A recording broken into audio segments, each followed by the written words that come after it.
പരിശുദ്ധ പരമദിവ്യകാരുണ്യത്തിന് ആരാധനയും സ്തുതിയും പുകഴ്ചയും ഉണ്ടായിരിക്കട്ടെ. അപ്പോൾ നിങ്ങളുടെ എന്ത് പറയണം, ഇനി തുടങ്ങണം, എന്ത് പറയണമെന്നല്ല, എന്ത് പറഞ്ഞു തുടങ്ങണം എന്ന് ഞാൻ കർത്താവിനോട് ചോദിച്ചപ്പോഴാണ് ജയേഷ് ബ്രദർ ഒരു പാട്ട് പാടിയത്.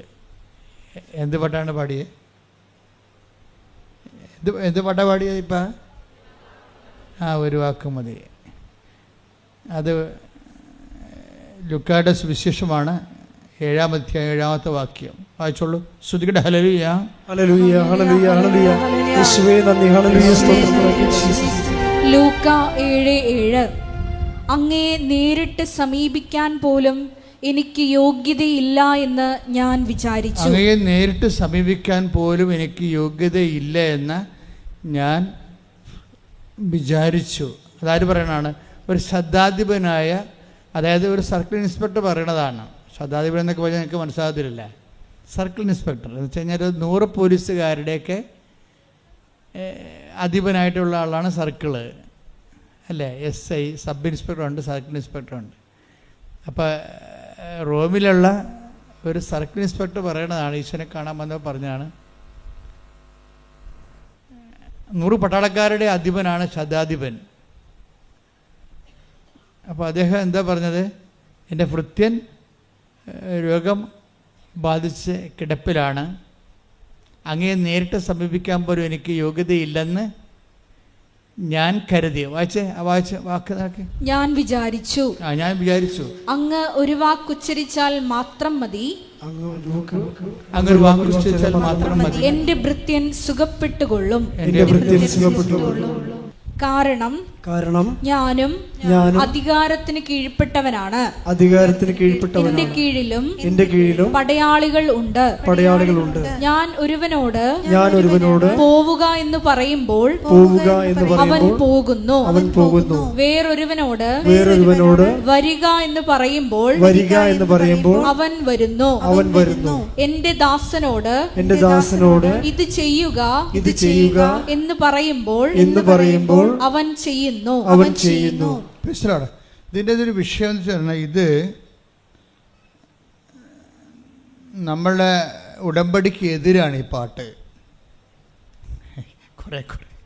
കുറേ കാലം കഴിയുമ്പോഴാണല്ലോ ഇങ്ങനെ പതുക്കെയാണല്ലേ വെളിപാടുകൾ ഇങ്ങനെയുണ്ട്. ഉടമ്പടി എന്ന് പറയുന്ന ദൈവികമായ പദ്ധതിക്ക് ഈ പാട്ട് എതിരാണ്. എങ്ങനെയാണ് എതിരാകണത്? ഉടമ്പടി വാക്കുകൊണ്ടല്ല ഉടമ്പടി ആക്ടിവേറ്റ് ആകണത്. എങ്ങനെയാണ്? അവൻ പറയണത് പോലെ ചെയ്തുകൊണ്ടാണ്. അതാണ് വിഷയം. നേരെ ഓപ്പോസിറ്റാണ്. പ്രൊട്ടസ്റ്റന്റ് തിയോളജിയിലാണ് അവരാണ് ഇത് കൂടുതൽ ഉപയോഗിക്കുന്നത്. കാര്യം അവർക്ക് ബൈബിൾ എലോൺ സഫിക്സ് അല്ലെങ്കിൽ ഫെയ്ത്ത് എലോൺ, വിശ്വാസം മാത്രം മതി എന്ന് പറയുന്നവരാണ് അവരെ. കത്തോലിക്കൻ പറയും, കത്തോലിക്കത്തിന് എന്താ അപ്പോസ്തലിക സഭയിലുള്ളവരെന്താ പറയണത്? പാരമ്പര്യ അപ്പോസ്തലിക സഭയിലുള്ളവരെന്താ പറയണത്? വാക്ക് മാത്രം പോരാ, പിന്നെ പ്രവൃത്തിയും വേണം. അതാണ് വിഷയം. വിശ്വാസത്തിന് കർത്താവിനൊരു വാക്ക് മതി, പക്ഷെ നമുക്കൊരു വാക്ക് പോരാ. മനസ്സിലായില്ലേ? നമുക്കെന്ത് വേണം? പ്രവൃത്തിയും വേണം. എങ്ങനെ വേണം? അവൻ നിങ്ങൾ സാക്ഷ്യങ്ങൾ നോക്കിയാൽ മനസ്സിലാവും. സാക്ഷ്യങ്ങൾ കേൾക്കുമ്പോൾ നിങ്ങൾക്ക് മനസ്സിലാകും ഓരോരുത്തരും ഉടമ്പടി ഫയറാക്കുന്നത് എങ്ങനെയാണ്. അവൻ പറയണ പോലെ ചെയ്താൽ പോലും നമുക്ക് ഉടമ്പടി മേജർ ഡ്യൂട്ടി ചെയ്യത്തില്ല, മൈനർ ഡ്യൂട്ടിയൊക്കെ ചെയ്യും.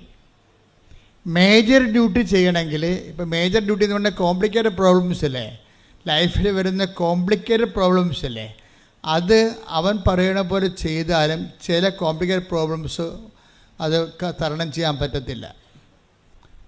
എന്താ കാരണം? അതിന് അവൻ പറയണത് പോലെ ചെയ്താലും പറ്റത്തില്ല. ചിലത് എന്ത് ചെയ്യണം? വിശേഷ വിധിയായി ചെയ്യണം. മത്തായി ശ്രീഹായുടെ സുവിശേഷം 5:47 സഹോദരങ്ങളെ മാത്രമേ. അതാണ് അവൻ പറയണതാണ്. നിങ്ങളെ സ്നേഹിക്കാൻ, പരസ്പരം സ്നേഹിക്കാൻ പറയണത് എന്താണ്? പരസ്പരം സ്നേഹിക്കാൻ പറഞ്ഞ അവൻ പറയണതല്ലേ.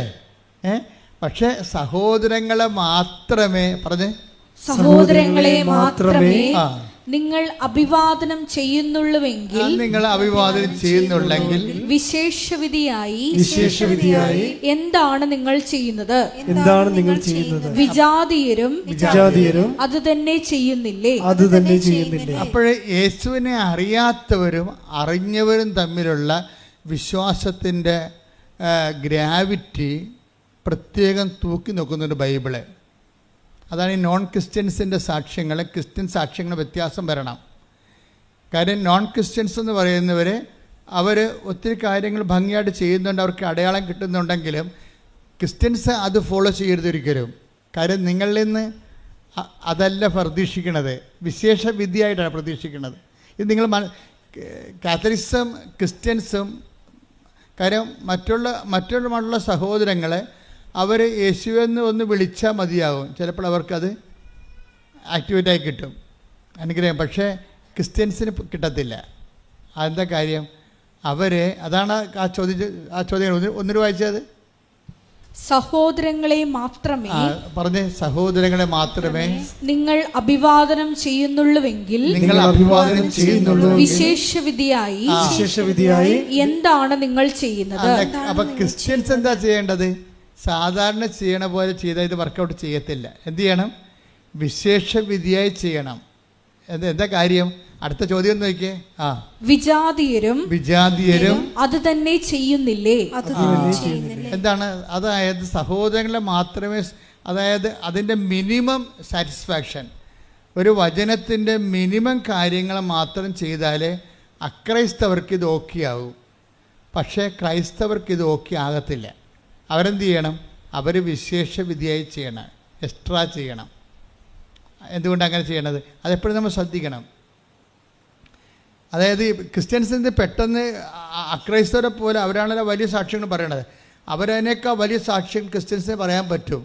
പക്ഷേ ഇതിൻ്റെ ന്യൂക്ലിയസ് അറിഞ്ഞിരിക്കണം. എന്താണ് വിശേഷവിധി? ഇപ്പം ഞാനേ ഉദാഹരണത്തിന് നിദ എന്ന് പറഞ്ഞ് ബാംഗ്ലൂരിൽ നിന്നൊരു സാക്ഷ്യം കേട്ടായിരുന്നു ഇത് രാവിലെ. അപ്പം അവരെന്നാ ചെയ്തതെന്ന് വെച്ച് കഴിഞ്ഞാൽ നിങ്ങൾ ഈ ഉടമ്പടി പ്രാർത്ഥന, പ്രത്യക്ഷീകരണ പ്രാർത്ഥന നമ്മൾ കൊടുത്തത് അവർ 5 ഭാഷകളിലേക്ക് തർജ്ജമ ചെയ്തത് 5 എടുത്തിട്ട് പ്രിൻ്റ് ഔട്ട് ചെയ്ത് എല്ലാവർക്കും വിതരണം ചെയ്ത് നോക്കിയാൽ അപ്പോൾ വിശേഷവിധിയായി. അതാണ് വിശേഷവിധി എന്ന് പറയുന്നത്. നമ്മൾ പറയണതിനേക്കാൾ കൂടുതൽ ചെയ്യും. അല്ല ഒരു വാക്ക് മതി എന്ന് വെച്ചാൽ നടക്കത്തില്ല. ഒരു വാക്ക് കൊണ്ട് ഈ സംഭവം വർക്കൗട്ട് ചെയ്യത്തില്ല. കർത്താവിനൊരു വാക്ക് മതി, പക്ഷെ നമുക്കൊരു വാക്ക് പോരാ. നമുക്ക് സാധാരണ ചെയ്യണതും പോരാ. പിന്നെ എന്ത് ചെയ്യണം? വിശേഷവിധിയായി ചെയ്യണം. ഇപ്പം വേറെ ഷിജിനി എന്ന് പറഞ്ഞ സഹോദര സാക്ഷി ഷിജിനി. ഇപ്പം ഇവരെല്ലാം ചെയ്യുന്നത് വിശേഷവിധിയാണ് ചെയ്യണത്. അതായത് ചെയ്യുന്നതിനാണ് പ്രാധാന്യം, ചൊല്ലുന്നതിനേക്കാൾ. ഉടമ്പടിയിൽ എല്ലാ വിഷയങ്ങൾക്കും സമാധാനം ഉണ്ടാകുന്നതിൻ്റെ പ്രധാനപ്പെട്ട കാരണം നമ്മൾ ചൊല്ലുന്നതിനേക്കാളും ചെയ്യുന്നതിനാണ് അവിടെ പ്രാധാന്യം. ചെയ്താലും പറ്റത്തില്ല, പിന്നെ എന്ത് ചെയ്യണം? വിശേഷവിധിയായി ചെയ്യണം. പ്രാർത്ഥിക്കുക. കർത്താവായ ദൈവമേ, എന്റെ പ്രേക്ഷിത പ്രവർത്തനങ്ങളെ, സുവിശേഷ വേലയെ ത്യാഗം സഹിച്ചുകൊണ്ട് ചെയ്യുവാൻ എന്നെ സഹായിക്കണമേ. ഇപ്പൊ ഷിജിനി എന്ന് പറഞ്ഞ മോള് ഒരു അക്രൈസ്തവ സഹോദരിയാണ്. അവളെന്നാ ചെയ്യണത്? അവളെ ചെയ്യണത് പത്രം കൊടുക്കുമ്പോൾ കൃപാസനത്തിൻ്റെ ഒരു ഉപ്പും പൊതിഞ്ഞ് കൊടുക്കും. ഇത് വല്ലവരും ഇവിടുന്ന് വല്ലവരും പറഞ്ഞതാണോ? അല്ല, ഒന്നും പറഞ്ഞതല്ല. അവർ സ്വന്തമായിട്ട് ചെയ്യണതാണ്. വിശേഷവിധിയായി ചെയ്യാൻ. അവരെ പക്ഷേ ക്രിസ്ത്യനല്ല, അക്രൈസ്തവ സഹോദരിയാണ് ഷിജിനി. അവർ ചെയ്യണത് എന്താണ്? അവർ പത്രം ചുമ്മാ കൊണ്ടേ കൊടുക്കുകയല്ല, എവിടെയെങ്കിലും വെച്ച് ഓടിക്കളയുകയല്ല, അല്ലെങ്കിൽ പപ്പ എടുത്ത് കൊടുത്തിട്ട് ആൾക്കാരെ കൊണ്ട് കൊടുപ്പിക്കുകയല്ല ചെയ്യണത്.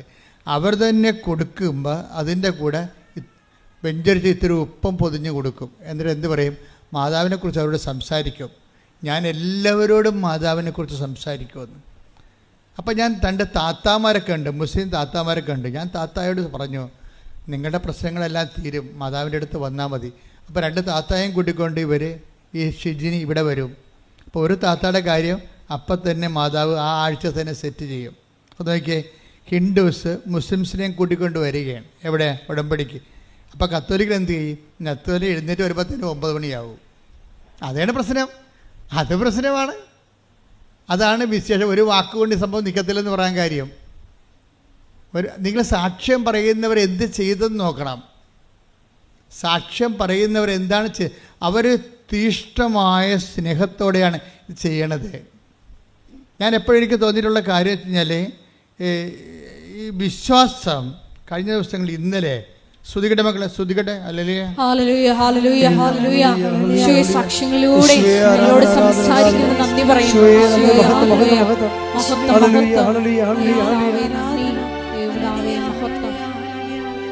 വിശ്വാസം വർക്കൗട്ട് ചെയ്യണത് 2 തരത്തിലുണ്ട്. ഒന്ന് പ്രാർത്ഥന കൊണ്ടും പ്രവർത്തനം കൊണ്ടും വിശ്വാസം വർക്കൗട്ട് ചെയ്യും. ഇപ്പോൾ പ്രാർത്ഥനയാണ് ആദ്യ നിലവാരം. പ്രാർത്ഥനയാണ് നമ്മുടെ വിശ്വാസത്തെ ആവിഷ്കരിക്കുകയോ പ്രകടിപ്പിക്കുകയോ.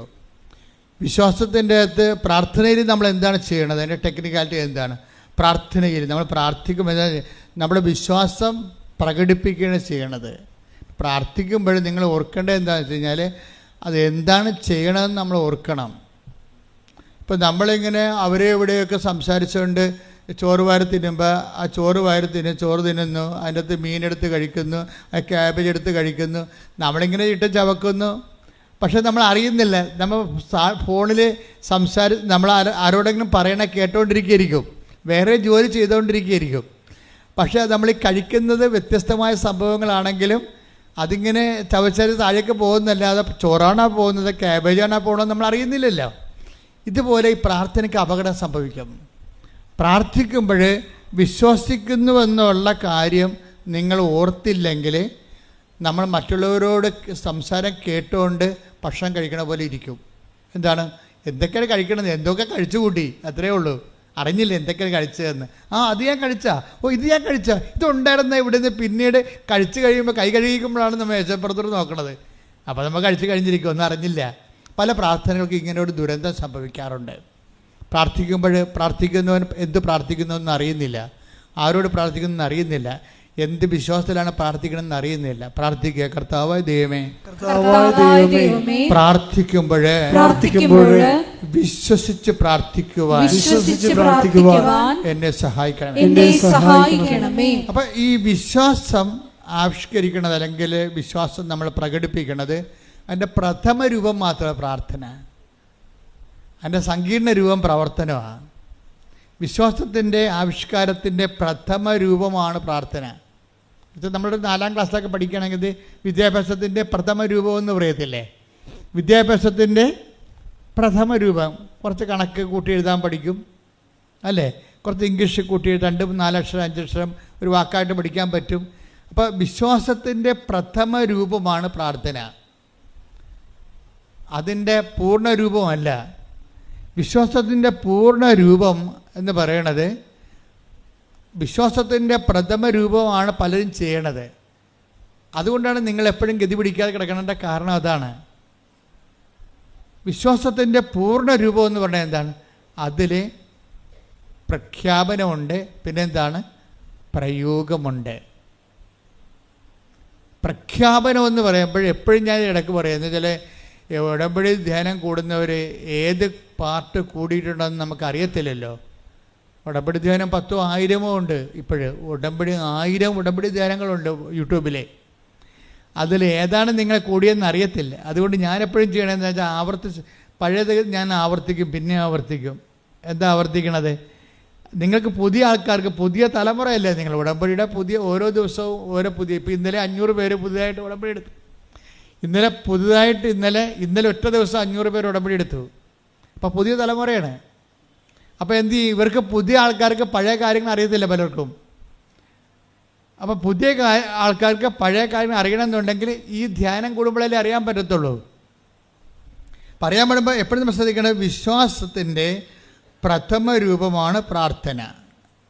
അപ്പോൾ നമ്മുടെ ഒരു 4ാം ക്ലാസ് പഠിപ്പാണ് ഉള്ളത്. അതിൻ്റെ നിങ്ങൾക്ക് പ്രാർത്ഥിക്കുക മാത്രം ചെയ്യണമെങ്കിൽ ആത്മീയ വിദ്യാലയത്തിൽ നിങ്ങൾ 4ാം ക്ലാസ്സുകാരെത്തിയാണ്, അത്രേ ഉള്ളൂ. ഇപ്പോൾ പഠിയിട്ടില്ലേ? ഏത് ക്ലാസ്സിലാണ് ഇരിക്കണമെന്ന് മനസ്സിലായില്ലേ? ഏത് ക്ലാസ്സിലാണ് ഇരിക്കണമെന്ന് മനസ്സിലായില്ലേ? നിങ്ങൾ പ്രാർത്ഥിക്കുക മാത്രമാണ് ചെയ്യണമെങ്കിൽ വിശ്വാസത്തിൻ്റെ പ്രഥമ രൂപം മാത്രമാണ് പ്രാർത്ഥന. അപ്പം അങ്ങനെയാണെങ്കിൽ നിങ്ങൾ എന്താ ചെയ്യണത്? നിങ്ങൾ വിശ്വാസത്തിൻ്റെ സാക്ഷരതയിൽ 4ാം ക്ലാസ്സിലാണ്. 4ാം ക്ലാസ്സുകാർക്ക് 4ാം ക്ലാസ്സുകാരുടെ പണി കിട്ടും, അത്രയേ ഉള്ളൂ. വലിയ പണിയൊന്നും ചെയ്യാൻ പറ്റത്തില്ല. കാര്യം 4ാം ക്ലാസ് നിങ്ങൾ പ്രാർത്ഥന മാത്രമാണെന്നുണ്ടെങ്കിൽ അതൊരു ആ 4ാം ക്ലാസ്സുകാരത്തിയാണ്. 4ാം ക്ലാസ്സുകാരനാണെങ്കിൽ നിങ്ങളുടെ ആ കാര്യം മാത്രം ചെയ്താൽ മതി. ആ ഒരു സ്കെയിൽ മാത്രമുള്ള റെമ്യൂണറേഷനൊക്കെ കിട്ടത്തുള്ളൂ നമുക്ക്. അപ്പം ഇതിനെക്കുറിച്ചൊരു ഐഡിയ ഉണ്ടാകണം. പിന്നെ എന്ത് ചെയ്യണം? നമ്മൾ വിശ്വാസത്തിൻ്റെ പ്രഥമ പാഠങ്ങൾ പിന്നിട്ട് പക്വതയിലേക്ക് വളരണം. Take the word of God. ശ്രുതിക്കട്ടെ ഹല്ലേലൂയ ഹല്ലേലൂയ ഹല്ലേലൂയ ഹല്ലേലൂയ. യേശുവേ നന്ദി. ഹല്ലേലൂയ ഹല്ലേലൂയ. യേശുവേ ആരാധന ആരാധന ആരാധന. യേശുവേ നന്ദി. മഹത്വം മഹത്വം മഹത്വം. ഹെബ്രായർ 6:1. ഹെബ്രായർ 6:1. അതിനാൽ ക്രിസ്തുവിന്റെ വചനത്തിന്റെ പ്രഥമ പാഠങ്ങൾ പിന്നിട്ട്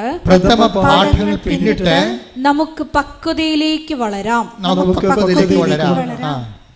നിർജീവ പ്രവർത്തികളിൽ നിന്നുള്ള തിരിച്ചുവരവാണ്. എന്താണ് നിർജീവ പ്രവർത്തികളിൽ നിന്നുള്ള നിർജീവ പ്രവർത്തി എന്ന് പറയുന്നത് ജീവൻ തരാൻ പ്രവർത്തികളെ ദൈവം വിശ്വാസം ഇങ്ങനെ പ്രവർത്തികളാൽ സാധൂകരിക്കപ്പെടുന്നുണ്ടെങ്കിലും ഈ പ്രവർത്തികളെ ദൈവം പിന്നെയും തിരിക്കുകയാണ്. എന്താ കാര്യം? ജീവനുള്ള പ്രവൃത്തിയും ജീവനില്ലാത്ത പ്രവൃത്തിയും. എന്നുവെച്ചാൽ കൃപ നമുക്ക് നൽകുന്ന പ്രവൃത്തിയുണ്ട്. കൃപയും ജീവനും ഒരേ അർത്ഥമാണ് ബൈബിളിലുള്ളത്. ഈശോ പറയും, ഞാൻ വന്നിരിക്കുന്നത് അവർക്ക് ജീവനുണ്ടാകാനും അത് സമർത്ഥമാണ്. 10:10 അങ്ങനെ പറയും. യോഹന്നാന്റെ 10:10 എന്താ പറയണത്? ഒന്ന് പറഞ്ഞ്, ഞാൻ വന്നിരിക്കുന്നത് അവർക്ക് ജീവനുണ്ടാകാനും അത് സമൃദ്ധമായി ഉണ്ടാകാനും. അപ്പോൾ അവിടെ ജീവൻ എന്ന് പറയുന്നത് ആ ജീവൻ തന്നെയാണ്. നമ്മൾ യോഹന്നാൻ 1:16 പറയണത്. എന്താ പറയണത്? തൻ്റെ നാമത്തിൽ വിശ്വസിക്കുന്നവർക്കെല്ലാം പറഞ്ഞേ, തന്റെ നാമത്തിൽ വിശ്വസിക്കുന്നവർക്കെല്ലാം കൃപയ്ക്ക് മേൽ കൃപ. അപ്പൊ ഈ കൃപയ്ക്ക് മേൽ കൃപ നൽകിയിരിക്കുന്ന പറയുന്ന കൃപയ്ക്ക് മേൽ യോഹന്നാൻ 1:16 കൃപയ്ക്ക് മേൽ കൃപയും യോഹന്നാൻ 10:10 ജീവനുണ്ടാകാനും സമർത്ഥമായി ഉണ്ടാകാൻ ജീവൻ സമൃദ്ധിയും മേൽകൃപയും സമർത്ഥമായ ജീവനും ഒരേ വാക്ക് തന്നെയാണ്. ശരിക്കും പറഞ്ഞാൽ എന്താണ്? കൃപയാണ്, ദൈവികമായ ശക്തിയാണ്. നമ്മളിലേക്ക് അപ്ലോഡ് ചെയ്യുന്ന ശക്തി ചിലപ്പോൾ സിംഗിൾ ഫേസ് ആയിരിക്കും. അപ്പോൾ സിംഗിൾ ഫേസ് ആണെങ്കിൽ ഒരു മൈക്കൊക്കെ ഓപ്പറേറ്റ് ചെയ്യാൻ പറ്റും. പക്ഷേ സമർത്ഥമായ ജീവൻ എന്ന് പറയുമ്പോൾ 3 ഫേസ് ആയിട്ടുള്ള പവറാണ് വരണമെന്നുണ്ടെങ്കിൽ ഹെവി ഡ്യൂട്ടി എടുക്കും. വലിയ കാര്യങ്ങൾ, ഇതിനേക്കാൾ വലിയ കാര്യങ്ങൾ നിങ്ങൾ ചെയ്യും. Take the word of God. വലിയ കാര്യങ്ങൾ. ശ്രദ്ധിക്കട്ടെ. ഹല്ലേലൂയ ഹല്ലേലൂയ ഹല്ലേലൂയ ഹല്ലേലൂയ ഹല്ലേലൂയ. യേശുവേ നന്ദി. ഹല്ലേലൂയ സ്തോത്രം. ഹല്ലേലൂയ. യോഹന്നാൻ 14:12 സത്യം സത്യമായി ഞാൻ നിങ്ങളോട് പറയുക. സത്യം സത്യമായി ഞാൻ നിങ്ങളോട് പറയുന്നു, എന്നിൽ വിശ്വസിക്കുന്നവനും ഞാൻ ചെയ്യുന്ന പ്രവൃത്തികൾ ചെയ്യും. ഞാൻ പിതാവിന്റെ അടുത്തേക്ക് പോകുന്നത് കൊണ്ട് ഇവയേക്കാൾ വലിയവയും അവൻ ചെയ്യും. അപ്പോഴ് പിതാവിന്റെ അടുത്ത് പോവുകയും പിന്നെന്താ സംഭവിക്കണത്? പിതാവിൻ്റെ അടുത്ത് പോകുന്നതെന്ന് പറയുമ്പോൾ അതിൻ്റെ അകത്ത് ഇംപ്ലിക്കേഷൻസ് ഉണ്ട് ഒത്തിരി. പിതാവിൻ്റെ അടുത്ത് പോവുകയും എന്താണ് ആ വചനം? ഒന്ന് വായിച്ച്. യോഹന്നാൻ 4:14-12 ഒന്ന് വായിച്ച്. ഞാൻ പിതാവിന്റെ അടുത്തേക്ക് പോകുന്നത് കൊണ്ട് പറഞ്ഞേ. ഞാൻ പിതാവിന്റെ അടുത്തേക്ക് പോകുന്നത് കൊണ്ട് ഇവയേക്കാൾ വലിയവയും അവൻ ചെയ്യും. അപ്പം ഞാൻ പിതാവിൻ്റെ അടുത്ത് പോകുന്നത് കൊണ്ട് എന്ത് പറ്റി? ഇതിനേക്കാൾ വലിയവയും അവൻ ചെയ്യും. അപ്പോൾ വലിയ കാര്യങ്ങൾ കണ്ട വലിയ കാര്യം. അപ്പം ദൈവം തന്നെ കാര്യങ്ങൾ എത്ര എടുത്തിരിക്കുന്നു?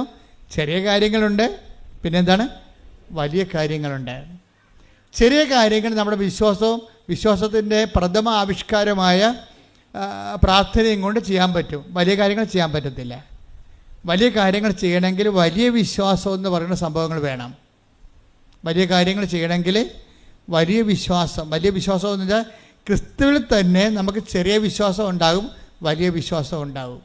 എന്ന് പറഞ്ഞ് ക്രിസ്തുവിൽ തന്നെ നമ്മൾക്ക് ചെറിയ വിശ്വാസം ഉണ്ടാകും, വലിയ വിശ്വാസം ഉണ്ടാകും. അപ്പൊ ക്രിസ്തുവിനെ അറിയണതനുസരിച്ചാണ് ആ വിശ്വാസത്തിൻ്റെ ആക്കത്തൂക്കം ഉണ്ടാകുന്നത്, ആനുപാതികം.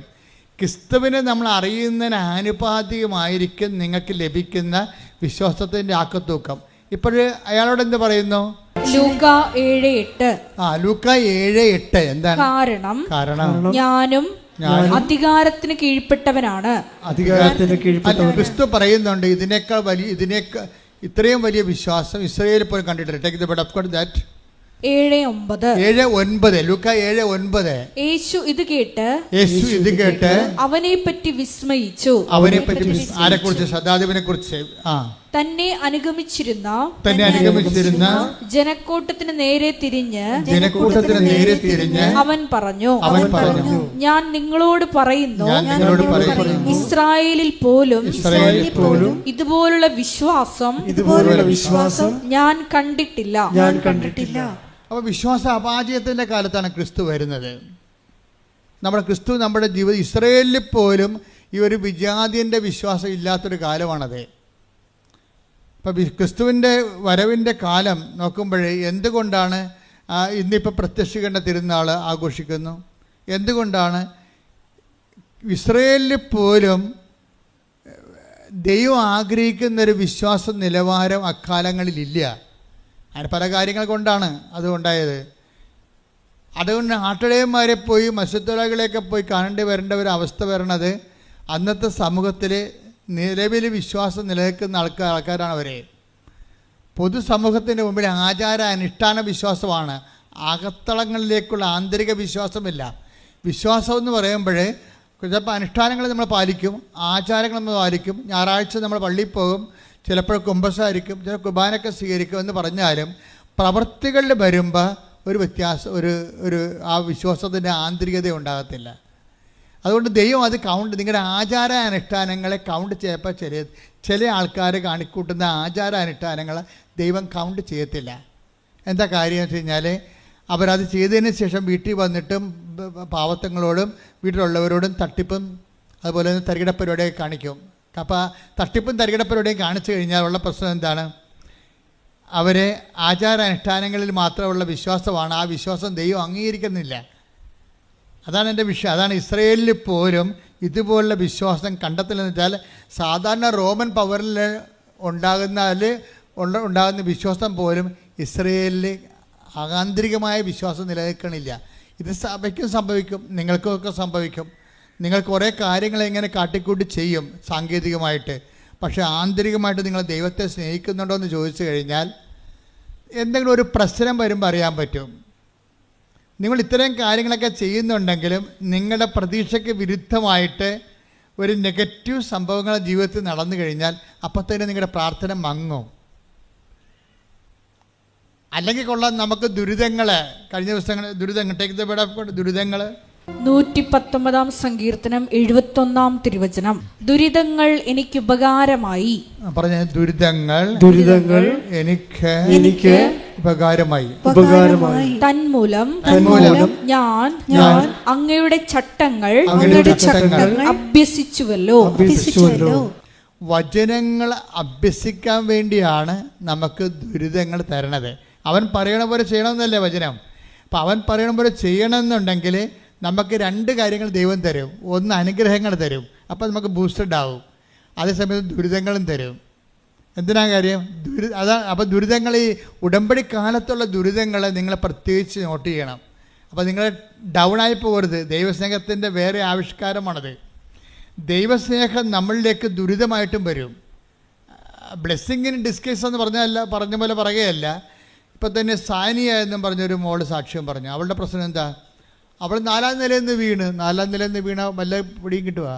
4ാമത്തെ നിലയിൽ താഴെ വീണ് അവൾക്ക് ബോധം പോയി. ബോധം വന്നപ്പോൾ ഡോക്ടർ പറഞ്ഞ്, ടെസ്റ്റ് പറഞ്ഞ് നിനക്ക് 3 ഓപ്പറേഷൻ ഉണ്ടെന്ന് പറഞ്ഞ്. അപ്പോൾ ഒരുത്തി കൊണ്ടുവന്ന് കൃപാസനം പത്രം കൊടുത്ത്. അപ്പോൾ അവൾ വിചാരിച്ച്, മാതാവേ ഞാനിവിടുന്ന് എഴുന്നേറ്റ് വരികയാണെങ്കിൽ തീർച്ചയായിട്ടും വന്ന് ഉടമ്പടി ചെയ്തോളാം എന്ന് പറയും. അപ്പോൾ 4ാം നിലയിൽ നിന്ന് വീണ പക്ഷിയുടെ പിറ്റേ ദിവസം ഡോക്ടർ വീണ്ടും ടെസ്റ്റ് ചെയ്ത് പറഞ്ഞ് അത് 1 ചുരുക്കി കൊടുത്ത് 4 ഓപ്പറേഷൻ 3 ഓപ്പറേഷൻ വേണ്ട, നിനക്ക് ഒന്ന് മതിയെന്ന് പറഞ്ഞു. അവളങ്ങനെ കോട്ടയം മെഡിക്കൽ കോളേജിൽ കൊണ്ടുവന്നിട്ട് അവിടെ നിന്ന് ചികിത്സിച്ച് ഒരു ഓപ്പറേഷൻ കഴിഞ്ഞ് നാട്ടിലെത്തി. അവൾ എഴുന്നേറ്റ് നടക്കണ്ടേ, 4ാം നിലയിൽ നിന്ന് വീണ്ടിരിക്കുകയാണ്, ഉറങ്ങിപ്പോയിരിക്കുന്ന ആൾ. അപ്പോൾ അവൾ പറഞ്ഞിരിക്കണത്, ഞാൻ ഒന്ന് എഴുന്നേപ്പിൽ നിർത്തിയാൽ മതി, ഞാൻ അമ്മയെ വന്ന് കണ്ടോളാം. അപ്പോൾ ആൾക്കാർ ഉടമ്പടി എടുക്കുക എന്നുള്ള ആൾക്കാർ പറയണത് അമ്മയെ വന്ന് കാണുക എന്നുള്ളതാണ്. അപ്പം അങ്ങനെയുള്ള ഉദ്ദേശത്തിൽ വന്ന് കാണുന്നവർ ആ ഒരു സ്നേഹമാണ് അവിടുത്തെ പ്രശ്നം, ബന്ധമാണ്. ഉടമ്പടി ഒരു സങ്കീർണമായൊരു ബന്ധമാണ്, ശാശ്വത ബന്ധത്തിലേക്ക് നമ്മൾ. പക്ഷേ ആദ്യത്തെ ബന്ധം എന്താണ്? അമ്മയെ വന്ന് കാണുന്ന കാഴ്ചയും ഒരു കാഴ്ചയുടെ ഉടമ്പടിയാണ്. അതായത് ചുമ്മാ കണ്ടിട്ട് പോകണമല്ലോ. പിന്നെ എന്താണ്? അമ്മ പറയണ പോലെയൊക്കെ ജീവിതം ക്രമീകരിച്ച് അങ്ങനെ അവർ ഉടമ്പടി എടുക്കുന്നത്. ഇപ്പം കാഴ്ച ഉടമ്പടികൾ ഭയങ്കരമായി നടക്കുന്നുണ്ട് ഇവിടെ. ഒത്തിരി പേര് വരും, വന്നിട്ട് അമ്മയെ കണ്ടിട്ട് പോകും, കണ്ണീരിട്ടിട്ട് പോകും, പിന്നെ പിറ്റേ ആഴ്ച ഒന്ന് ഉടമ്പടി എടുക്കും. അപ്പോൾ ഈ കാഴ്ച ഉടമ്പടി അവൾ പറയണത് എന്നെ ഒന്ന് എഴുന്നേപ്പിൽ നിർത്തിയാൽ മതി, നിർത്തിയാൽ ഞാൻ വന്ന് ഉടമ്പടി എടുക്കാം എന്ന് പറയും. അപ്പോൾ പിന്നെ എന്താ സംഭവിക്കുന്നത് വെച്ച് കഴിഞ്ഞാൽ അവളുടെ ആ കിടപ്പ് കാലത്ത് ഒരു അച്ഛൻ വന്നിട്ട് അവളുടെ ഫോട്ടോ എടുത്തിട്ട് പറയും, ഇത് എൻ്റെ ഫേസ്ബുക്കിൽ ഇടട്ടെ, നിങ്ങൾക്കിപ്പോൾ ഭയങ്കര കഷ്ടപ്പാടല്ലേ, നിങ്ങളുടെ അക്കൗണ്ട് ഇട്ടാൽ മതി, ചിലപ്പോഴേ ആരെങ്കിലുമൊക്കെ നിങ്ങളെ സഹായിക്കും. അപ്പോൾ അവരുടെ മെയിൻ പ്രശ്നം എന്തായിരുന്നു? വർഷങ്ങളായിട്ട് വീടില്ല, അതാണ് പ്രശ്നം. വർഷങ്ങളായിട്ട് സ്വന്തമായിട്ട് വീടില്ല. ഇപ്പം എന്നാ പറ്റിയെന്ന് വെച്ച് കഴിഞ്ഞാൽ അച്ഛനത് ഫേസ്ബുക്കിൽ ഇട്ട് കഴിഞ്ഞപ്പോഴുണ്ട് അവർക്ക് വീട്, അവരുടെ ചികിത്സ മുഴുവൻ ഏറ്റെടുക്കാൻ ഒരാൾ വന്ന്, പിന്നെ ഉടനെ അവർക്ക് വീട് വാങ്ങിച്ചു കൊടുക്കാൻ ആൾ വന്നു, അത് ഒരു സ്ഥലം വാങ്ങിച്ചു കൊടുക്കാൻ വേറെ ആൾ വന്ന്, പെട്ടെന്നാണ് അവൾ എഴുന്നേറ്റ് വരുന്ന മുമ്പ് അവർക്ക് വീട് സ്ഥലവുമായി ഉടനെ. അപ്പോൾ നോക്കിയേ, അപ്പോൾ നമ്മുടെ കാഴ്ച ഉടമ്പടിക്ക് മുമ്പ് ഒരു നേർച്ച ഉടമ്പടി വരുന്നുണ്ട്. എത്ര തരം ഉടമ്പടിയാണ് ആൾക്കാർ പറയണത് ഇപ്പം? ആദ്യം തന്നെ എന്താ? നേർച്ച ഉടമ്പടിയാണ്. എന്താണ്? ഞാൻ അമ്മയെ വന്ന് കണ്ടോളാം. അപ്പം തന്നെ കണ്ടോളാമെന്ന് പറയുമ്പോൾ എന്താണ്? വാഗ്ദാനമായി. വാഗ്ദാനം വന്നു കഴിഞ്ഞാൽ ഉടനെ, വാഗ്ദാനത്തിലല്ല ഉടമ്പടി, വാഗ്ദാന പേടകമല്ലേ അമ്മ. അപ്പോൾ വാഗ്ദാനത്തിലാണ് ഉടമ്പടി. ആദ്യ ഉടമ്പടി ചെയ്യണ വാഗ്ദാനത്തിലാണ്. പിന്നെയാണ് ആദ്യം നേർച്ച ഉടമ്പടി, പിന്നെ കാഴ്ച ഉടമ്പടി, പിന്നെയാണ് നമ്മൾ മാതാവുമായിട്ട് മരിയൻ ഉടമ്പടി ചെയ്യണത്. അപ്പോൾ ഇതിൻ്റെ ഉള്ളിലെല്ലാം ഈ നേർച്ച ഉടമ്പടി തന്നെ ആദ്യമേ ഫലിച്ചു. പിന്നെ എന്താണ്? പിന്നെയാണ് അവൾ അമ്മയെ വന്ന് കണ്ടിട്ട് ബാക്കിയുള്ള കാര്യങ്ങളെല്ലാം സെറ്റാക്കുന്നത്. അപ്പോൾ ഈ വിഷയമെന്ന് പറയണത്, ഇതിൻ്റെ ഉള്ളിൽ ഈ വിശ്വാസത്തിൻ്റെ ഒരു വളർച്ചയുണ്ട്. വിശ്വാസത്തിൻ്റെ വളർച്ച എന്ന് പറയണത് ഈ ദുരിതകാലത്തും ദൈവത്തിൻ്റെ സ്നേഹം അവൾ അനുഭവിക്കുകയാണ്. അതാണ് ദുരിതങ്ങളെ എനിക്ക് ഉപകാരമായി, ഞാൻ ആ കാലങ്ങളിലെല്ലാം എൻ്റെ കർത്താവിൻ്റെ വചനം പാലിക്കാൻ എനിക്ക് കഴിഞ്ഞു. അതാണ് പറയണത്. ഇപ്പോൾ ഓരോ ദുരിതങ്ങൾക്ക് പോലും ഉദ്ദേശം എന്താണ്? ഉടമ്പടി തന്നെയാണ് ഉദ്ദേശം. അതാണ് 119:71 വായിച്ചേ. ദുരിതങ്ങൾ എനിക്ക് ഉപകാരമായി. ദുരിതങ്ങൾ എനിക്ക് ഉപകാരമായി. തന്മൂലം ഞാൻ അങ്ങയുടെ ചട്ടങ്ങൾ അഭ്യസിച്ചു, ഞാൻ അങ്ങയുടെ വചനങ്ങൾ അഭ്യസിച്ചു. ഉടമ്പടി പാലിച്ചു എന്നാണ് പറയണത്.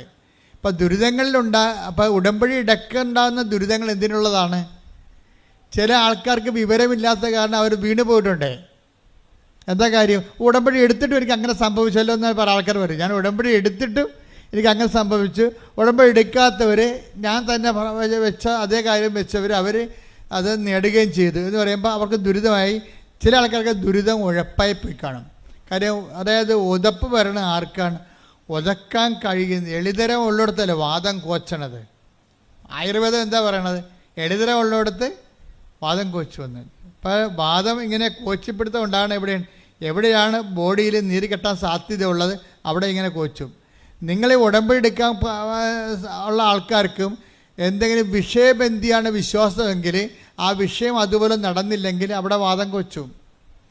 ഉടമ്പടിയിൽ എപ്പോഴും വരേണ്ടത്, നിങ്ങൾ ഉടമ്പടിയുടെ പ്രധാനപ്പെട്ട ലക്ഷ്യം നിങ്ങളുടെ വിഷയമല്ല, വ്യക്തിയാണ്. ഉടമ്പടിയുടെ ലക്ഷ്യം ആരാണ്? വിഷയമല്ല. ആരാണ്? വ്യക്തിയാണ്, ദൈവമാണ്.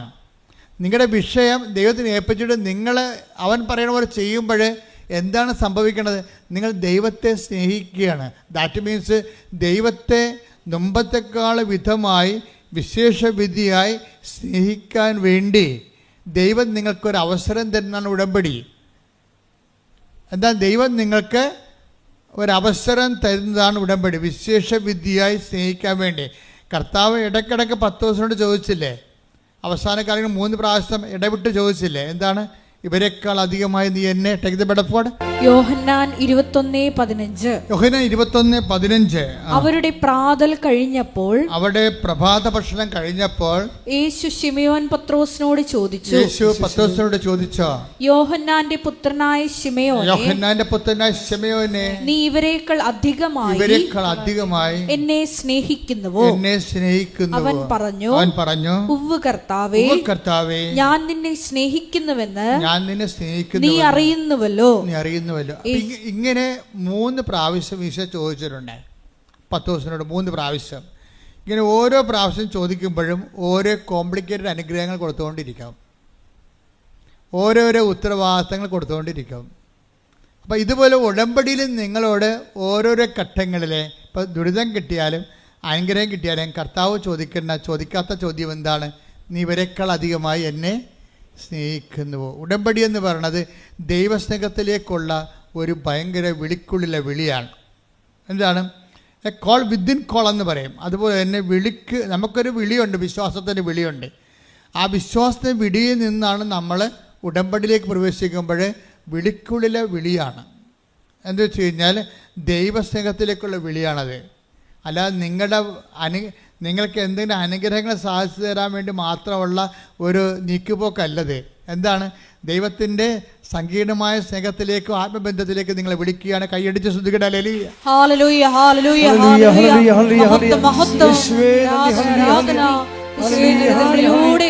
ആത്മബന്ധത്തിലേക്ക് വിളിക്കുന്ന അങ്ങയുടെ പവിത്ര വാത്സല്യത്തിന് നന്ദി പറയുന്നു.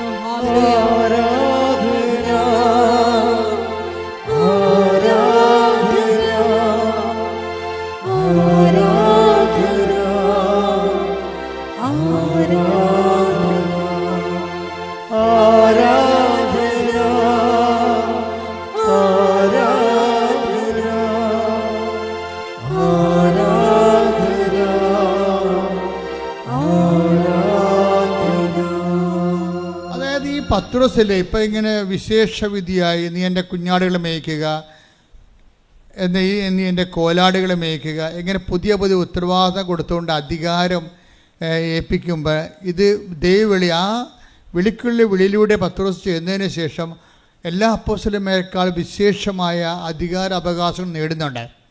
അപ്പോൾ എല്ലാവരെക്കാൾ വിശേഷവിധിയായ അധികാര അവകാശങ്ങൾ നേടുന്നത് പോലെ തന്നെ നിങ്ങൾ വിശ്വാസത്തിന് ഉടമ്പടിയിലേക്ക് പ്രവേശിക്കുമ്പോൾ വിശേഷവിധിയായ അധികാര അവകാശങ്ങൾ നിങ്ങൾ ആത്മീയ മേഖലയിലും എല്ലാ മേഖലയിലും നിങ്ങൾ നേടുകയാണ്. അതിൻ്റെ ഇടയ്ക്ക് വരുന്ന വിഷയങ്ങൾക്കെല്ലാം നിങ്ങൾ മറുപടി പറഞ്ഞുകൊണ്ടിരിക്കണം ദൈവത്തോട്. ഇപ്പോൾ അതെന്തറിയാമോ? ആദ്യത്തെ 10 ദിവസത്തിൻ്റെയൊക്കെ നിലവാരം എന്താ? ആദ്യത്തെ വിശ്വാസത്തിൽ 10 ദിവസത്തെ നിലവാരം ആ 5 ഭർത്താക്കന്മാരുണ്ടായ സമറിയാക്കാത്തിയുടെ നിലവാരമായിരുന്നു. നോക്കിയേ, 10 ദിവസത്തിൻ്റെ വളർച്ച നിങ്ങൾ കാണുന്ന വിശ്വാസത്തിന് ഒരു വളർച്ചയുണ്ട്. ഉടമ്പടി നീലയാണ് ഞങ്ങളുടെ ഉടമ്പടി, സിൽവർ ഗ്രേ ആണെന്ന് പറഞ്ഞ് തലയിൽ വെച്ചുകൊണ്ടെന്നൊരു കാര്യമില്ല. അത്രയും വിശ്വാസ വളർച്ച ഉണ്ടാകും. ഇപ്പം ഞാൻ ഉടമ്പടി സിൽവർ ഗ്രേ ബാൻ ചെയ്തിരിക്കുകയാണ്. എന്താ കാര്യം? ഉടമ്പടി സിൽവർ ഗ്രേയും കൊണ്ടുവന്ന കക്ഷികൾ പലതും എന്നോട് ആവലാദികൾ പറഞ്ഞപ്പോൾ പറഞ്ഞപ്പോൾ മനസ്സിലായി ഇപ്പോഴും ഇവർ ആവലാദി ക്രിസ്ത്യാനിയാണ്. പേപ്പർ മാത്രമേ കളർ മാറിയിട്ടുള്ളൂ. ഇവിടെ കളർ മാറിയിട്ടില്ല, ഇവിടെ പഴയ കളർ തന്നെയാണ്. സിൽവർ ഗ്രേയിൽ ആൾക്കാർ വന്നിട്ട് പഴയ നക്കാപ്പിച്ച അവലാദി, ഇവരാദ്യം വന്ന കാലത്ത് പച്ച ഉടമ്പടിയായിരുന്ന കാലത്ത് ആവലാതി പറഞ്ഞ പോലെ ആ ആവലാതി തന്നെ സിൽവർ ഗ്രേയും പറയുന്നുണ്ടെങ്കിൽ ഇവർ പത്രം വാങ്ങിച്ച് കളർ മാറ്റിയെന്നല്ല, ഇവിടെ കളർ മാറിയിട്ടില്ല. ഇവർ പഴയ ആൾക്കാർ തന്നെ വിശ്വാസത്തിൽ ഇപ്പോഴും ABCD ആയിട്ടുള്ള ആ 4ാം ക്ലാസ് പഠിപ്പായിട്ട് നടക്കുകയാണ്. അതുകൊണ്ട് ഞാനിപ്പോൾ സിൽവർ ഗ്രേ ബാൻ ചെയ്ത് എനിക്കിനി ബോധ്യപ്പെടണം ഇവർ വിശ്വാസത്തിൽ വളർന്നു. കാര്യം വിശ്വാസത്തിലൊരു വളർച്ചയുണ്ട്. ഈ പത്രോസിൻ്റെ സ്റ്റാൻഡേർഡ് എന്തായിരുന്നു? 5 ഭർത്താക്കന്മാരുണ്ടായ സമറിയാക്കാരത്തിൻ്റെ സ്റ്റാൻഡേർഡായിരുന്നു. ഈ 2 കക്ഷികളും ഒരു കാലത്ത് കർത്താവിൻ്റെ വചനം ഒരുപോലെ മനസ്സിലാക്കിയ ആൾക്കാരാണ്. നമുക്കറിയാമല്ലോ സമറിയാക്കാരത്തെ കഥ നിങ്ങൾക്കറിയാമല്ലോ. ഒരു സ്ത്രീ വെള്ളം കോരാൻ വന്നു. സമറിയായിലൊരു സ്ത്രീ വെള്ളം കോരാൻ വന്നപ്പോൾ എവിടെയാണ് സമറിയ എന്നറിയണം. അതായത് ഇസ്രായേൽ ജനം വാഗ്ദാന പേടകവുമായിട്ട് വരണ്ട ഭൂമിയിലൂടെ ഉരുണ്ട് കയറിയ സ്ഥലമാണ്, വിശ്വാസത്താൽ കയറിയ സ്ഥലമാണ്. അവർ കാനാൻ ദേശത്ത് നിന്ന്, അവർ ഈജിപ്തിൽ നിന്ന് വരുമ്പോഴേ ഈ കാനാൻ ദേശം ഈ ജോർദാൻ നദി മുറിച്ച് കയറുന്നത് സമറിയായിലാണ് കയറുന്നത്. അപ്പോൾ ഇസ്രായേൽ ജനം വിശ്വാസത്തിൻ്റെ വലിയ മുന്നേറ്റം നടത്തിക്കൊണ്ട് കയറിയ ആ ഒരു സ്ഥലത്താണ് ഈ കിണർ കുഴിച്ചിരിക്കുന്നത്. ആ വിശ്വാസത്തിൻ്റെ കിണറിലെ കർത്താവ് വരുമ്പോൾ ഒരു സ്ത്രീയെ കാണും. അവർ വെള്ളം കോരാൻ വന്നതാണ്. അപ്പോൾ കർത്താവ് അവളോട് ചോദിക്കും, എനിക്കിത്തിരി കുടിക്കാൻ തരുമോയെന്ന് ചോദിക്കും. അപ്പോഴുടനെ ഇവളെ ജാതി പറയും. ഉടമ്പടിക്ക് നമ്മൾ ജാതി പറയത്തില്ല. എന്താ കാര്യം? ദൈവം ഒറ്റ ജാതിയായിട്ട് നമ്മളെ സൃഷ്ടിച്ചിരിക്കണ കാരണം അവിടെ ജാതിയില്ല. ഉടമ്പടിക്ക് മതവും പറയത്തില്ല, പക്ഷേ ക്രിസ്തുവിനെ പറയും. എന്താ കാര്യം? ക്രിസ്തു എല്ലാവർക്കും വേണ്ടിയുള്ളതാണ്. കാര്യം 2:30 ലൂക്ക 2:30 എടുത്ത് ശ്രദ്ധിക്കട്ടെ. ഹല്ലേലൂയ ഹല്ലേലൂയ ഹല്ലേലൂയ ഹല്ലേലൂയ ഹല്ലേലൂയ. യേശുവേ നന്ദി. ഹല്ലേലൂയ ഹല്ലേലൂയ. യേശുവേ ആരാധന ആരാധന. ലൂക്ക 2:30 എന്തെന്നാൽ സകല ജനതകൾക്കും വേണ്ടി പറഞ്ഞ സകല ജനതകൾക്കും വേണ്ടി അങ്ങ് ഒരുക്കിയിരിക്കുന്ന രക്ഷ എന്റെ കണ്ണുകൊണ്ട് കണ്ടു കഴിഞ്ഞു. അപ്പൊ ക്രിസ്തുവിനെ ഒരുക്കിയിരിക്കുന്നത് ആരാണ്? ആർക്ക് വേണ്ടിയാണ്? സകല ജനങ്ങൾക്ക് വേണ്ടി. കൈയടിക്കട്ടെ, ശ്രദ്ധിക്കട്ടെ. ഹല്ലേലൂയ ഹല്ലേലൂയ ഹല്ലേലൂയ ഹല്ലേലൂയ ഹല്ലേലൂയ. പരിശുദ്ധ പരമദിവ്യകാരുണ്യത്തിന് ആരാധനയും സ്തുതിയും പുകഴ്ചയും. നമ്മള് ലൂക്ക യോഹന്നാന്റെ 21:6 കണ്ടിരിക്കുന്ന പത്രോസല്ലേ, എല്ലാരെക്കാൾ അധികമായി സ്നേഹിച്ച പത്രോസ്. അങ്ങയുടെ ആദ്യത്തെ സാക്ഷരതാ നിലവാരം എന്തായിരുന്നു? അദ്ദേഹത്തിൻ്റെ ആദ്യത്തെ സാക്ഷാത് നിലവാരം ഈ 5 ഭർത്താക്കന്മാരുണ്ടായ സമറിയാക്കാരത്തിയുടെ അതേ സാംസ്കാരിക വചന ഗ്രഹണ നിലവാരമായിരുന്നു. അതറിയണമെന്നുണ്ടെങ്കിൽ ലൂക്ക യോഹന്നാൻ സുവിശേഷം 4:33 എടുത്ത്. യോഹന്നാൻ 4:33 ആരെങ്കിലും ഇവന് ഭക്ഷണം കൊണ്ടുവന്ന് കൊടുത്തിരിക്കുമോ എന്ന് ശിഷ്യന്മാർ പരസ്പരം പറഞ്ഞു. എന്താ പ്രശ്നം വെച്ച് കഴിഞ്ഞാല് ഈ സമറിയായിലെ കിണറിന്റെ കര നിൽക്കുകയാണ്. അപ്പം കർത്താവ് ദാഹിച്ച് പൊരിഞ്ഞ് അവിടെ വന്നു. ശിഷ്യന്മാരെ ഉച്ചഭക്ഷണത്തിനായി പറഞ്ഞയച്ചു വാങ്ങിച്ചുകൊണ്ട് വരാൻ. അവർ ഭക്ഷണം കൊണ്ട് വന്നപ്പോൾ സ്ത്രീയോട് കർത്താവ് സംസാരിക്കുകയാണ്. അപ്പോൾ സംസാരിക്കുന്ന സമയത്ത് ഇവർ ഭക്ഷണം കൊണ്ട് വന്നിട്ട് കർത്താവിൻ്റെ ചോദിക്കും, ഗുരു ഭക്ഷണം എന്ന് പറയും. അപ്പോൾ കർത്താവ് എന്നാ പറയണത്? നിങ്ങൾ അറിയാത്ത ഭക്ഷണം എനിക്കുണ്ട്. അതാണ് സംഭവം. നിങ്ങൾ അറിയാത്ത ഭക്ഷണം എനിക്കുണ്ട്. അതാണ് പിന്നെ 6:36 ഈശോ അത് റെക്ടിഫൈ ചെയ്യും. എന്താണ്? എൻ്റെ പിതാവിൻ്റെ ഇഷ്ടം നിറവേറ്റുകയാണ് എൻ്റെ ആഹാരം. ഇപ്പം അറിയാത്ത ഭക്ഷണം എനിക്കുണ്ടെന്ന് പറയുമ്പോഴേ എൻ്റെ പിതാവിൻ്റെ ഇഷ്ടം നിറവേറ്റുകയാണ് എൻ്റെ ആഹാരം എന്നുള്ളത് പത്രോസ് ഗ്രാസ്പ് ചെയ്യാൻ വേണ്ടി പത്രോസ് അന്ന് വളർന്നിട്ടില്ല. പത്രോസ് അതിനെന്താ പറയണത്? ആരെങ്കിലും ഇവന് ഭക്ഷണം കൊണ്ടുവന്ന് കൊടുത്ത് കാണുമോ? അറിയാത്ത ഭക്ഷണം ഉണ്ടെന്ന് പറഞ്ഞപ്പോഴേ അതിൻ്റെ ആധ്യാത്മികമായ ആന്തരിക അർത്ഥത്തെ വിവേചിക്കാൻ കഴിയാത്ത ഈ ആധ്യാത്മികതയിൽ വളരെ പാപ്പരത്വം ഉണ്ടായിരുന്ന പത്രോസ് പറഞ്ഞ് ആരോ കൊണ്ടുവന്ന് ഭക്ഷണം കൊടുത്തു കഴിഞ്ഞു. ഈ സ്റ്റാൻഡേർഡ് തന്നെയാണല്ലോ ആ ചേർത്തിക്കുണ്ടായത്. ആ ചേർത്തിയോട് എന്താ പറഞ്ഞത്? ഈശോ എന്താ പറയണത്? 4:10 ഈശോ പറയവേ നീ. അപ്പം ഈശോ ആ സ്ത്രീയോട് ചോദിക്കും, എനിക്ക് ഒരു പാത്രം വെള്ളം കുടിക്കാൻ തരാൻ പറയും. അപ്പോൾ ആ സ്ത്രീ എന്നാ പറയും? നീ യഹൂദനാണ്, ഞാൻ സമരക്കാരത്തി. യഹൂദനും സമരക്കാരും തമ്മിൽ ബന്ധമൊന്നുമില്ലല്ലോ എന്ന് പറയും. അപ്പോൾ ഈശോ എന്ന് പറയും, നിന്നോട് കുടിക്കാൻ ചോദിക്കുന്ന ആരാണെന്ന് നീ അറിയുകയും അവനോട് നീ ചോദിക്കുകയും അവൻ നിനക്ക് ജീവൻ്റെ വെള്ളം നൽകുകയും ചെയ്യും. അപ്പോൾ അവളെന്ന് പറയും, കിണറാണെങ്കിൽ ആഴമുള്ളത്, നിൻ്റെ ഈ പാത്രവുമില്ല, പിന്നെ വെള്ളം എങ്ങനെ കിട്ടും? അത് തന്നെ കണ്ട ഈശോ തന്നെ വിശ്വസിക്കാതിരുന്നവരെ സ്വീകരിക്കാതിരുന്ന പരിശുദ്ധാത്മനെക്കുറിച്ചാണ് അവൻ പറഞ്ഞത്. പരിശുദ്ധാത്മനെക്കുറിച്ചാണ് പറഞ്ഞത്. പക്ഷേ ആ ചേർത്തി പൊട്ടക്കിണറ്റിലെ വെള്ളമായിട്ടാണ് കണക്കാക്കിയത്. ഈ 2 കക്ഷികളും തോറ്റിരിക്കണം അവിടെ. കർത്താവിന് ക്രിസ്തുവിനെ മനസ്സിലാക്കാൻ 2 കക്ഷികളും തോറ്റു, ഒരുപോലെ തോറ്റു. കൂടെ നടന്ന പത്രോസിനും വിവരമില്ല. അതുപോലെ തന്നെ കിടന്ന ഭാഗം കണ്ടുമുട്ടിയ ആ സ്ത്രീക്ക് 2 പേർക്കും ഒരേ സാക്ഷരതയാണ്. ഈ സാക്ഷരതയിൽ നിന്നാണ് ഇനി വളർന്ന് വരേണ്ടത്. അപ്പം നിങ്ങൾ നിങ്ങൾക്കൊരു അനുഗ്രഹം കിട്ടിയെന്ന് പറയുമ്പോൾ ക്രിസ്തു നിങ്ങളുടെ പോകറ്റില്ലാന്ന് വിചാരിക്കരുത്. ക്രിസ്തു പോക്കറ്റിൽ ചാടിപ്പോയെന്ന് ഞാൻ പറയത്തുള്ളൂ. ഒരു അനുഗ്രഹം കിട്ടിക്കഴിയുമ്പോൾ നിങ്ങൾ തെറ്റിദ്ധരിച്ചു. നിങ്ങളെ ഇനിയിപ്പോൾ എന്ത് ചോദിച്ചാലും ദൈവം തരും, ആര് ചോദിച്ചാലും ദൈവം തരുമെന്ന്. പക്ഷെ അങ്ങനെയല്ല. അതൊരു ആദ്യ നിലവാരമാണ്. ആദ്യ നിലവാരം നിങ്ങളോട് പറയും, ഇനി വളരാൻ പറയും. ക്രിസ്തു എന്ന് പറയുന്നത് ആഴമായി നിങ്ങളുടെ ആത്മരക്ഷയ്ക്ക് വേണ്ടി ഒരുക്കിയിരിക്കുന്ന എല്ലാ മനുഷ്യർക്കും വേണ്ടിയുള്ള സന്തോഷത്തിൻ്റെ സദ്വാർത്തയാണ്. നിങ്ങൾ ഇനി ക്രിസ്തുവിനെ അറിയാൻ വേണ്ടി ഉയരാൻ പറയും, ഉയരാനും വളരാനും പറയും. ഉടമ്പടിയാണ് നിങ്ങളെ ക്രിസ്തുവിൽ ഉയരുകയും വളർത്തുകയും ചെയ്യണത്. പ്രാർത്ഥിക്കുക. കർത്താവായ ദൈവമേ, വിശ്വാസത്തിന്റെ പ്രഥമ പാഠങ്ങൾ പിന്നിട്ട് 6:1 രേഖപ്പെടുത്തിയിരിക്കുന്ന പോലെ പക്വതയിൽ വളരുവാൻ, ക്രിസ്തുവിനെ കുറിച്ച് അങ്ങയെക്കുറിച്ചുള്ള അറിവിനാൽ ഞങ്ങളെ ആഴപ്പെടുത്തണമേ, ഞങ്ങളെ ആഴപ്പെടുത്തണമേ. ഹല്ലേലൂയ ഹല്ലേലൂയ ഹല്ലേലൂയ. യേശുവേ നന്ദി. ഹല്ലേലൂയ ഹല്ലേലൂയ ഹല്ലേലൂയ. യേശുവേ ആരാധന. ഹല്ലേലൂയ ഹല്ലേലൂയ ഹല്ലേലൂയ ഹല്ലേലൂയ.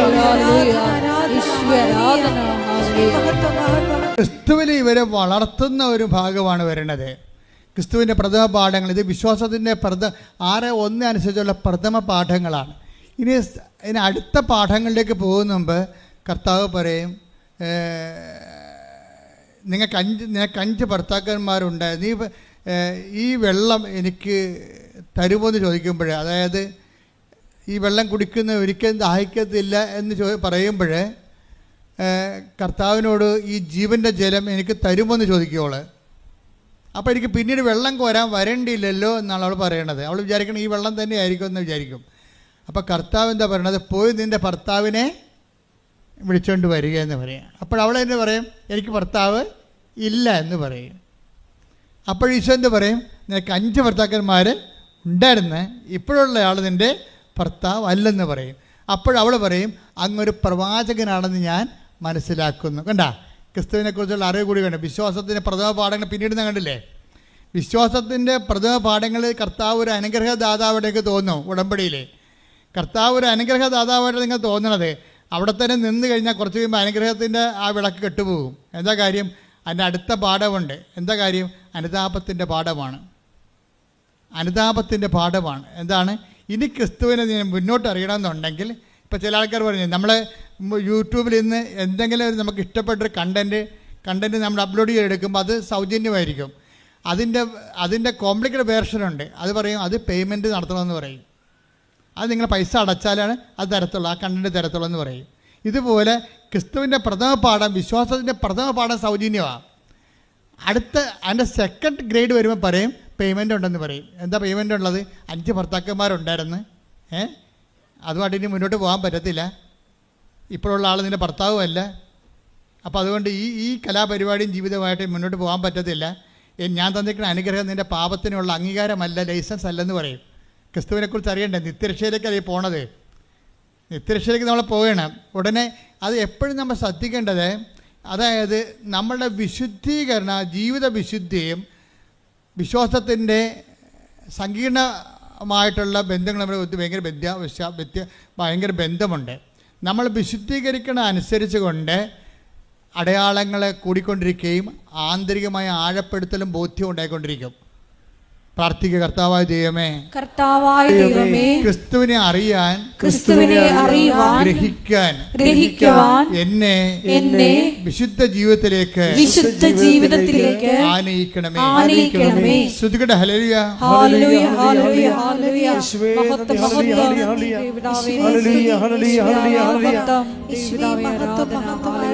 നമ്മൾക്ക് വിശ്വാസത്തിൻ്റെ പ്രഥമ പാഠങ്ങൾ പിന്നിടുകയാണ്, പക്വതയിലേക്ക് വളരുകയാണ്. അതുകൊണ്ട് തന്നെ വലിയ കാര്യങ്ങൾ ഞാൻ എൻ്റെ പിതാവിൻ്റെ നമ്മൾ 14:12 വായിച്ചില്ലേ യോഹന്നാൻ്റെ സുവിശേഷം?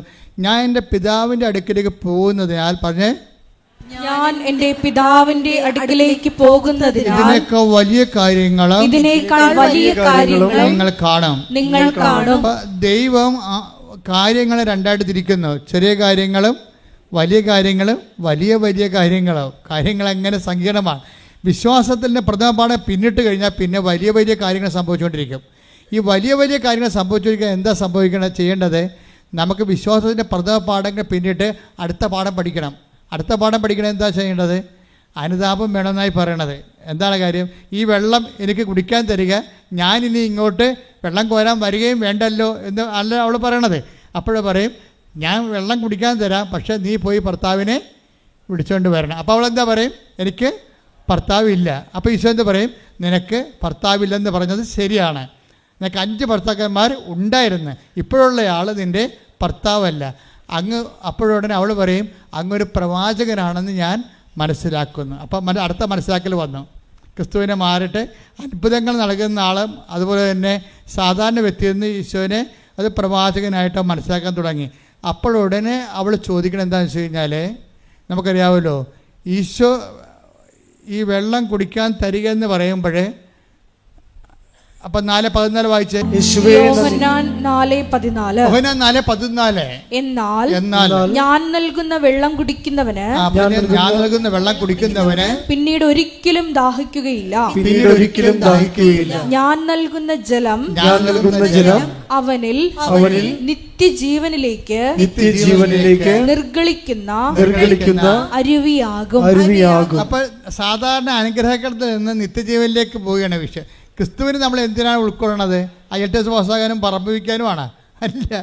എന്തിനാണ്? നിത്യജീവന് വേണ്ടിയാണ്. നിങ്ങളുടെ ഓരോ വസ്തുക്കളും ഓരോ അനുഗ്രഹങ്ങളും ഉടമ്പടിയിൽ തരുന്നതിൻ്റെ കാരണം നിങ്ങൾ ക്രിസ്തുവിലൂടെ നിത്യത അന്വേഷിക്കാൻ വേണ്ടിയാണ്. 7:39 വായിച്ച യോഹന്നാന്റെ സുവിശേഷം. സ്തുതിക്കട്ടെ. ഹല്ലേലൂയ. യേശുവേ നന്ദി. ഹല്ലേലൂയ, ഹല്ലേലൂയ, ഹല്ലേലൂയ. പരിശുദ്ധ പരമദിവ്യകാരുണ്യത്തിന് ആരാധനയും സ്തുതിയും പുകഴ്ചയും ഉണ്ടായിരിക്കട്ടെ. യോഹന്നാൻ 7:39 അവൻ ഇത് പറഞ്ഞത് തന്നിൽ വിശ്വസിക്കുന്നവർ സ്വീകരിക്കാനിരിക്കുന്ന ആത്മാവിനെ പറ്റിയാണ്. അതാണ് പരിശുദ്ധാത്മാവിനെ കുറിച്ച്. അതായത് ഈ വെള്ളം കുടിക്കുന്ന ഇനിയും ദാഹിക്കും, ഞാൻ നിനക്ക് തരുന്ന വെള്ളം കുടിക്കുന്ന ഒരിക്കലും ദാഹിക്കത്തില്ലെന്ന് പറയുമ്പോഴേ, ആ വെള്ളം എനിക്ക് തരിക, ഞാൻ ഇനി കിണറിൽ വെള്ളം കോരാൻ വരേണ്ടില്ലല്ലോ എന്ന് പറയുമ്പോഴേ, ആ വെള്ളമെന്ന് പറയാം എന്താണ്? അതാണ് ഈശോ പറയുന്ന 7:39 വചനം. എന്താ പറഞ്ഞത്? അത് തന്നിൽ വിശ്വസിക്കുന്നവർ പറഞ്ഞേ, അത് തന്നിൽ വിശ്വസിക്കുന്നവർ സ്വീകരിക്കാനിരിക്കുന്ന പരിശുദ്ധാത്മാവിനെ കുറിച്ചാണ്. അപ്പൊ നമുക്കൊരു അനുഗ്രഹം കിട്ടിക്കഴിഞ്ഞാൽ, വിശ്വാസത്തിന്റെ പ്രഥമ പാഠം കഴിഞ്ഞാൽ പിന്നെ പക്വതയ്ക്ക് വളരണം എങ്ങനെയാണ്? പരിശുദ്ധാത്മാവിനെ സ്വീകരിച്ചുകൊണ്ടാണ്. അതാണ് കർത്താവ് പറഞ്ഞത്. മനസ്സിലായില്ലേ? എന്ന് പറഞ്ഞാൽ പക്വതയ്ക്ക് വളരണം എങ്ങനെയാണ്? പരിശുദ്ധാത്മാവിനെ സ്വീകരിച്ചുകൊണ്ടാണ്. പരിശുദ്ധാത്മാവിനെ സ്വീകരിക്കുന്നത് എന്തിനു വേണ്ടിയാണ്? അനുദിന ജീവിതത്തിന് വേണ്ടിയുള്ളതല്ല, നിത്യതയ്ക്ക് വേണ്ടി കൂടിയുള്ളതാണ്. വീട്ടിലെ അപ്പോൾ ഒരു അനുഗ്രഹം കിട്ടി സാക്ഷ്യം പറഞ്ഞാൽ നിങ്ങൾ പിന്നെ പ്രാർത്ഥിക്കേണ്ടത് എന്താണ്? കർത്താവേ, നിൻ്റെ വരദാനമായ പരിശുദ്ധാത്മാവിനാൽ എൻ്റെയും എൻ്റെ കുടുംബത്തെ നിറക്കണമേ. പറഞ്ഞേ, കർത്താവേ, നിന്റെ വരദാനമായ പരിശുദ്ധാത്മാവിനാൽ എന്നെയും എൻ്റെ കുടുംബത്തെയും നിറക്കണമേ. അപ്പൊ പരിശുദ്ധാത്മാവാണ് ശരിക്കും പറഞ്ഞാൽ അതിൻ്റെ പ്രഥമ പാഠം എന്ന് പറയുന്നത് അനുതാപമാണ്. അതുകൊണ്ടാണ് പത്രോസ് പറയത്തില്ലേ 7:2:38 എന്താ പറയണത്? നിങ്ങൾ പരിശുദ്ധാത്മാവിനെ സ്വീകരിക്കാൻ പറയുമ്പോൾ ഈശോ പറയും, പത്രോസ് ചോദിക്കും, പരിശുദ്ധാത്മാവിനെ സ്വീകരിക്കാൻ ഞങ്ങൾ എന്ത് ചെയ്യണം? അപ്പോൾ എന്താ? നിങ്ങൾ പശ്ചാത്താപിക്കണമെന്ന് പറയും. അപ്പം എപ്പോഴും ബൈബിൾ എങ്ങനെ ഏത് കാലത്ത് വെളിപ്പെടുത്തിയാലും കണ്ടൻറ്റ് വൈസ് സെയിം ആയിരിക്കും. ഇവർ പരസ്പരം എഴുതപ്പെടുന്ന ആൾക്കാർ ചോക്ക് പോലെ ഇരിക്കുന്ന ആൾക്കാരാണ്. എഴുതുന്നത് പരിശുദ്ധാത്മാവാണ് എഴുതണമെങ്കിലും എഴുതുന്ന ആൾ ചോക്കാണ്. ചോക്ക് ഇപ്പോൾ അധ്യാപകൻ നമ്മൾ ടേബിളിൽ അല്ലെങ്കിൽ ബോർഡിൽ എഴുതണത് അധ്യാപകനാണ് എഴുതുന്നത്, ചോക്കാണ് എഴുതണത്. അധ്യാപകനല്ല എഴുതണത്, ചോക്ക് കൊണ്ടാണ് എഴുതണത്. ഇപ്പോൾ യോഹന്നാനൊക്കെ ഒരു ചോക്കാണ്, പത്രോസും ഒരു ചോക്കാണ്. അവരെ കൊണ്ട് പരിശുദ്ധാത്മാവ് എഴുതുന്നതാണ്, പല കാലങ്ങളിൽ എഴുതുന്നതാണ്. പക്ഷേ ആ എഴുതുന്ന ആൾ പരിശുദ്ധാത്മാവ് ആയതുകൊണ്ടും ഒരേ ഒരാളായത് കൊണ്ടും എവിടെ എന്ത് പറഞ്ഞാലും പരസ്പര വിരുദ്ധം ഉണ്ടാകത്തില്ല. ഇവിടെ എന്താ പറഞ്ഞത്? നിനക്ക് ഈ വെള്ളം കുടിച്ചാൽ നീ ദാഹിക്കും അല്ലേ? ഞാൻ തരുന്ന വെള്ളം കുടിച്ചാൽ നിനക്ക് ദാഹിക്കത്തില്ല. ഞാൻ തരുന്ന വെള്ളം എന്താണ്? അത് 7:39 തന്നെ വിശ്വസിക്കാതിരുന്നവർ സ്വീകരിക്കാതിരുന്ന പരിശുദ്ധാത്മാവിനെ കുറിച്ചാണ് അവൻ പറഞ്ഞത്. ഈ ആത്മാവിനെ കിട്ടാൻ എന്താ പറയണം? എന്താ മാർഗം? ഈ ആത്മാവിനെ കിട്ടാൻ പശ്ചാത്താപം തന്നെ പറയണം. പോയി ഭർത്താവിനെ വിളിച്ചുകൊണ്ട് വരണം. അപ്പോൾ പറഞ്ഞ് ഞാൻ എൻ്റെ അപ്പോൾ എനിക്ക് ഭർത്താവില്ല, നിനക്ക് ഭർത്താവില്ലെന്ന് പറഞ്ഞ് ശരിയാണ്. 5 ഭർത്താക്കന്മാരുണ്ടായിരുന്നു, ഇപ്പോഴുള്ള ആൾ നിൻ്റെ ഭർത്താവല്ല എന്ന് പറയുമ്പോഴേ അനുതാപത്തിലേക്ക് അവളെ കൊണ്ടുവരികയാണ് ശരിക്കും പറഞ്ഞാൽ. ഇത് തന്നെ സഭ സ്ഥാപിക്കപ്പെടുമ്പോഴും പത്രോസിലൂടെ പറഞ്ഞതാണ്, ഈ ആത്മാവിനെ സ്വീകരിക്കാൻ ഞങ്ങൾ എന്ത് ചെയ്യണമെന്ന് ചോദിക്കും. അപ്പോൾ എന്താ പത്രോസ് പറയണത്? പ്രവർത്തനങ്ങൾ 2:38 പത്രോസ് പറഞ്ഞു പത്രോസ് പറഞ്ഞു നിങ്ങൾ പശ്ചാത്തപിക്കുവിൻ, നിങ്ങൾ പശ്ചാത്തപിക്കുവിൻ, പാപമോചനത്തിനായി എല്ലാവരും യേശുക്രിസ്തുവിന്റെ നാമത്തിൽ സ്നാനം സ്വീകരിക്കുവിൻ. പരിശുദ്ധാത്മാവിന്റെ ദാനം നിങ്ങൾക്ക് ലഭിക്കും. പരിശുദ്ധാത്മ ദാനം കിട്ടാനുള്ള മാർഗം എന്താണ്? പശ്ചാത്താപം തന്നെയാണ്. അവർ ഇത് തന്നെയാണ് ഈശോ സമരക്കാരോട് പറഞ്ഞത്, ഇത് തന്നെയാണ് ഈശോ പത്രോസിനോടും പറഞ്ഞത്. പറഞ്ഞിരിക്കുന്ന ഉപദേശങ്ങളിലും നിർദ്ദേശങ്ങളിലും ഒന്നും വ്യത്യാസമില്ല, സെയിം തന്നെയാണ്. അപ്പോൾ ഈ അടയാളങ്ങൾ കാണുമ്പോൾ എന്താ ഉദ്ദേശിക്കുന്നത്? അടയാളങ്ങളും അത്ഭുതങ്ങളും വരുമ്പോൾ അതിൻ്റെ ഉദ്ദേശം എന്താണ്? കർത്താവേ, നീ ഞങ്ങളെ വിട്ടു പോകണമേ എന്ന് പത്രോസ് പറയുന്നില്ല അത്ഭുതം കാണുമ്പോൾ. ലൂക്ക 5:7 അവർ മറ്റേ വെള്ളത്തിൽ ഉണ്ടായിരുന്ന കൂട്ടുകാരെ ആംഗ്യം കാണിച്ച്. അപ്പൊ അത്ഭുതകരമായ മീൻപിടുത്തമാണ്. കടലിൽ ഒരു കരിനന്തം പോലും ഇല്ലാത്ത കാലത്ത് കർത്താവ് സമർത്ഥമായ മത്സ്യവിളയാളികളെ അനുഗ്രഹിക്കുന്ന അനുഗ്രഹം കൊടുക്കണം അവർക്ക്, ആ ആധിക്യം. അപ്പം മറ്റു വള്ളക്കാർ ഈ വള്ളം മുങ്ങണ കാരണം മറ്റു വള്ളക്കാരെയും കൂടി പത്രോസ് കൈകൊണ്ട് ആ നൻപ് കാട്ടി വിളിക്കും. എന്നിട്ട് 2 വള്ളങ്ങളും മുങ്ങാറാവോളം നിറക്കും. അടുത്ത വായിച്ചേ. ശിമയോൻ പത്രോസ് ഇത് കണ്ടപ്പോൾ യേശുവിന്റെ കാൽക്കൽ വീണ് കർത്താവേ, എന്നിൽ നിന്ന് അകന്നു പോകണമേ, ഞാൻ പാപിയാണ് എന്ന് പറഞ്ഞു.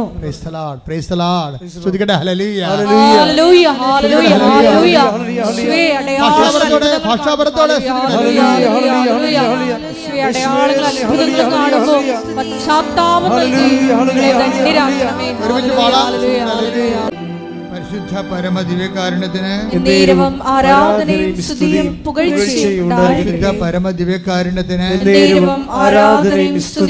പുകഴ്ചയും അനുതാപത്തിന്റെ ഒരു സെക്ഷൻ കഴിയുമ്പോഴാണ് വലിയ കാര്യങ്ങൾ സംഭവിക്കുന്നത്. കർത്താവ് കാര്യങ്ങൾ എന്താണ് സംഭവിച്ചിരിക്കുന്നത്? കർത്താവ് കാര്യങ്ങളെ രണ്ടായിട്ട് തിരിക്കുന്നു. ചെറിയ കാര്യങ്ങളും ഇവയേക്കാൾ വലിയ കാര്യങ്ങളും. വലിയ കാര്യങ്ങൾ സംഭവിക്കുന്നത് എപ്പോഴാണ്? ഞാൻ എൻ്റെ പിതാവിൻ്റെ അടുത്ത് പോവുകയും ഇതിനേക്കാൾ വലിയ കാര്യങ്ങൾ നിങ്ങൾ ദർശിക്കുകയും ചെയ്യുമെന്ന് പറയും. ഈ വലിയ കാര്യങ്ങൾ നമ്മൾ ദർശിക്കുന്നത് എപ്പോഴാണ്? കർത്താവ് പിതാവിൻ്റെ അടുത്ത് പോകണം. പിതാവിൻ്റെ അടുത്ത് പോണത് എന്തിനു വേണ്ടിയാണ്? ഞാൻ എൻ്റെ പിതാവിനോട് ചോദിക്കുകയും. Take the word of God. യോഹന്നാൻ 14:16 ഞാൻ പിതാവിനോട് അപേക്ഷിക്കുകയും. അതാണ് പിതാവിൻ്റെ അടുത്ത് പോകണം. നമ്മൾ വലിയ കാര്യങ്ങൾ ദർശിക്കേണ്ടത് എങ്ങനെയാണ്? ഞാൻ പിതാവിൻ്റെ അടുത്ത് പോകുമ്പോൾ വലിയ കാര്യങ്ങൾ ദർശിക്കുമെന്ന് പറഞ്ഞാൽ പോകുമ്പോൾ എന്താണ് സംഭവിക്കുന്നത്? 14:16 എന്താ പറയണത്? ഞാൻ എൻ്റെ പിതാവിനോട് അടുത്ത് പോവുകയും പിതാവിനോട് ചോദിക്കുകയും. അടുത്ത വായിച്ചേ.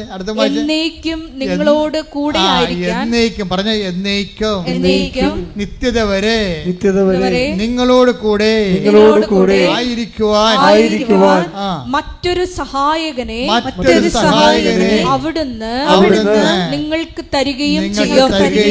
ശ്രദ്ധിക്കട്ടെ. ഹല്ലേലൂയ.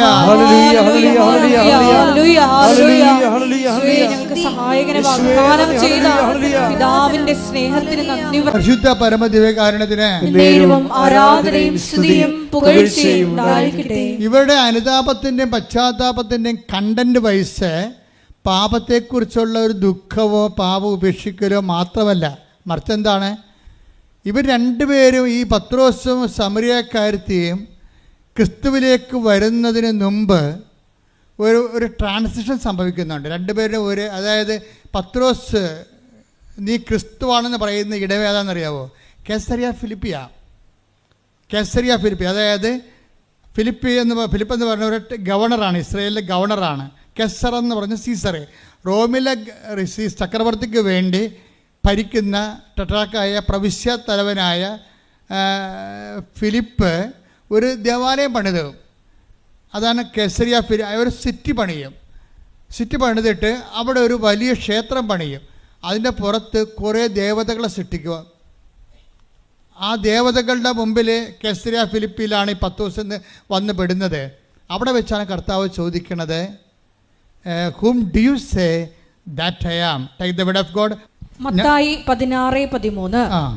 യേശു കേസറിയ ഫിലിപ്പി പ്രദേശത്തെത്തിയപ്പോൾ ശിഷ്യന്മാരോട് ചോദിച്ചു, മനുഷ്യപുത്രൻ ആരെന്നാണ് ജനങ്ങൾ പറയുന്നത്? അവിടെയാണ് വിഷയം വന്നത്. കാര്യം ഈ ഫിലിപ്പ് ഗവർണറെ ഈ സീസറിനെ പ്രോത്സാഹിപ്പിക്കാൻ വേണ്ടി അദ്ദേഹത്തിൻ്റെ പല വിഗ്രഹങ്ങളെ ഇവിടെ സ്ഥാപിച്ചിട്ടുണ്ട്. ചക്രവർത്തിയുടെ വിഗ്രഹമുണ്ട്, പിന്നെ കുറഞ്ഞിട്ട് ചക്രവർത്തി ആരാധിക്കുന്ന ഡയാന ദേവിയുടെ വിഗ്രഹമുണ്ട്. പല വിഗ്രഹങ്ങൾ ഇങ്ങനെ ഈ മട്ടുപ്പാവൂർ ഈ കേസറിയ ഫിലിപ്പിയുടെ ക്ഷേത്രത്തിന് മുകളിലുണ്ട്. അപ്പോൾ പത്രോസിൻ്റെ ഇതിന് മുമ്പ് നിർത്തിയിട്ടാണ് ചോദിക്കുന്നത്, whom do you say that I am എന്ന് ചോദിക്കുമ്പോൾ പത്രോസ് ഈ ക്ഷേത്രങ്ങളുടെ മുകളിലിരിക്കുന്ന എല്ലാ വിഗ്രഹങ്ങളെയും ഇങ്ങനെ നോക്കും. അപ്പോൾ ബറൂക്കിൻ്റെ പുസ്തകത്തിൽ എഴുതിയിട്ടുണ്ട്, എന്താണ്? അവയ്ക്ക് കണ്ണുണ്ട് പക്ഷെ കാണുന്നില്ല, അവയ്ക്ക് ചെവി കൊണ്ട് പക്ഷെ കേൾക്കുന്നില്ല, അവ സംസാരിക്കുന്നില്ല, അവയ്ക്ക് ജീവനില്ല. ഇത്രയും മനസ്സിലാക്കിയിട്ട് പത്രോസ് ഒരു നെടുവീർപ്പോടെ പറയും, ഇതുപോലെയുള്ള കണ്ണ് കാണാത്ത ചെവി കേൾക്കാത്ത ജീവനില്ലാത്ത ദൈവമല്ല നീ. You are Christ the son of the living God. നീ ജീവിക്കുന്ന ദൈവത്തിന്റെ പുത്രനായ മിശിഹ. കൈയടിക്കട്ടെ, സ്തുതിക്കട്ടെ.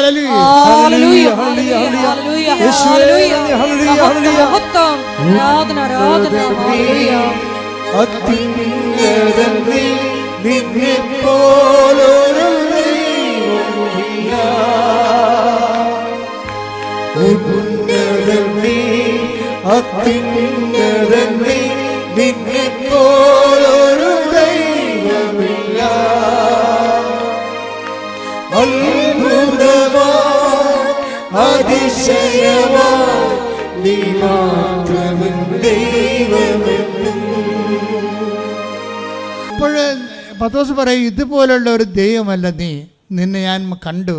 നീ കണ്ണിന് കാഴ്ച കൊടുക്കണേ കണ്ടു, ചെവികൾക്ക് കേൾവി കൊടുക്കണേ കണ്ടു, ഊമന സംഭാഷണ ശക്തി കൊടുക്കണേ കണ്ടു, കടലും നടക്കുന്ന കണ്ടു.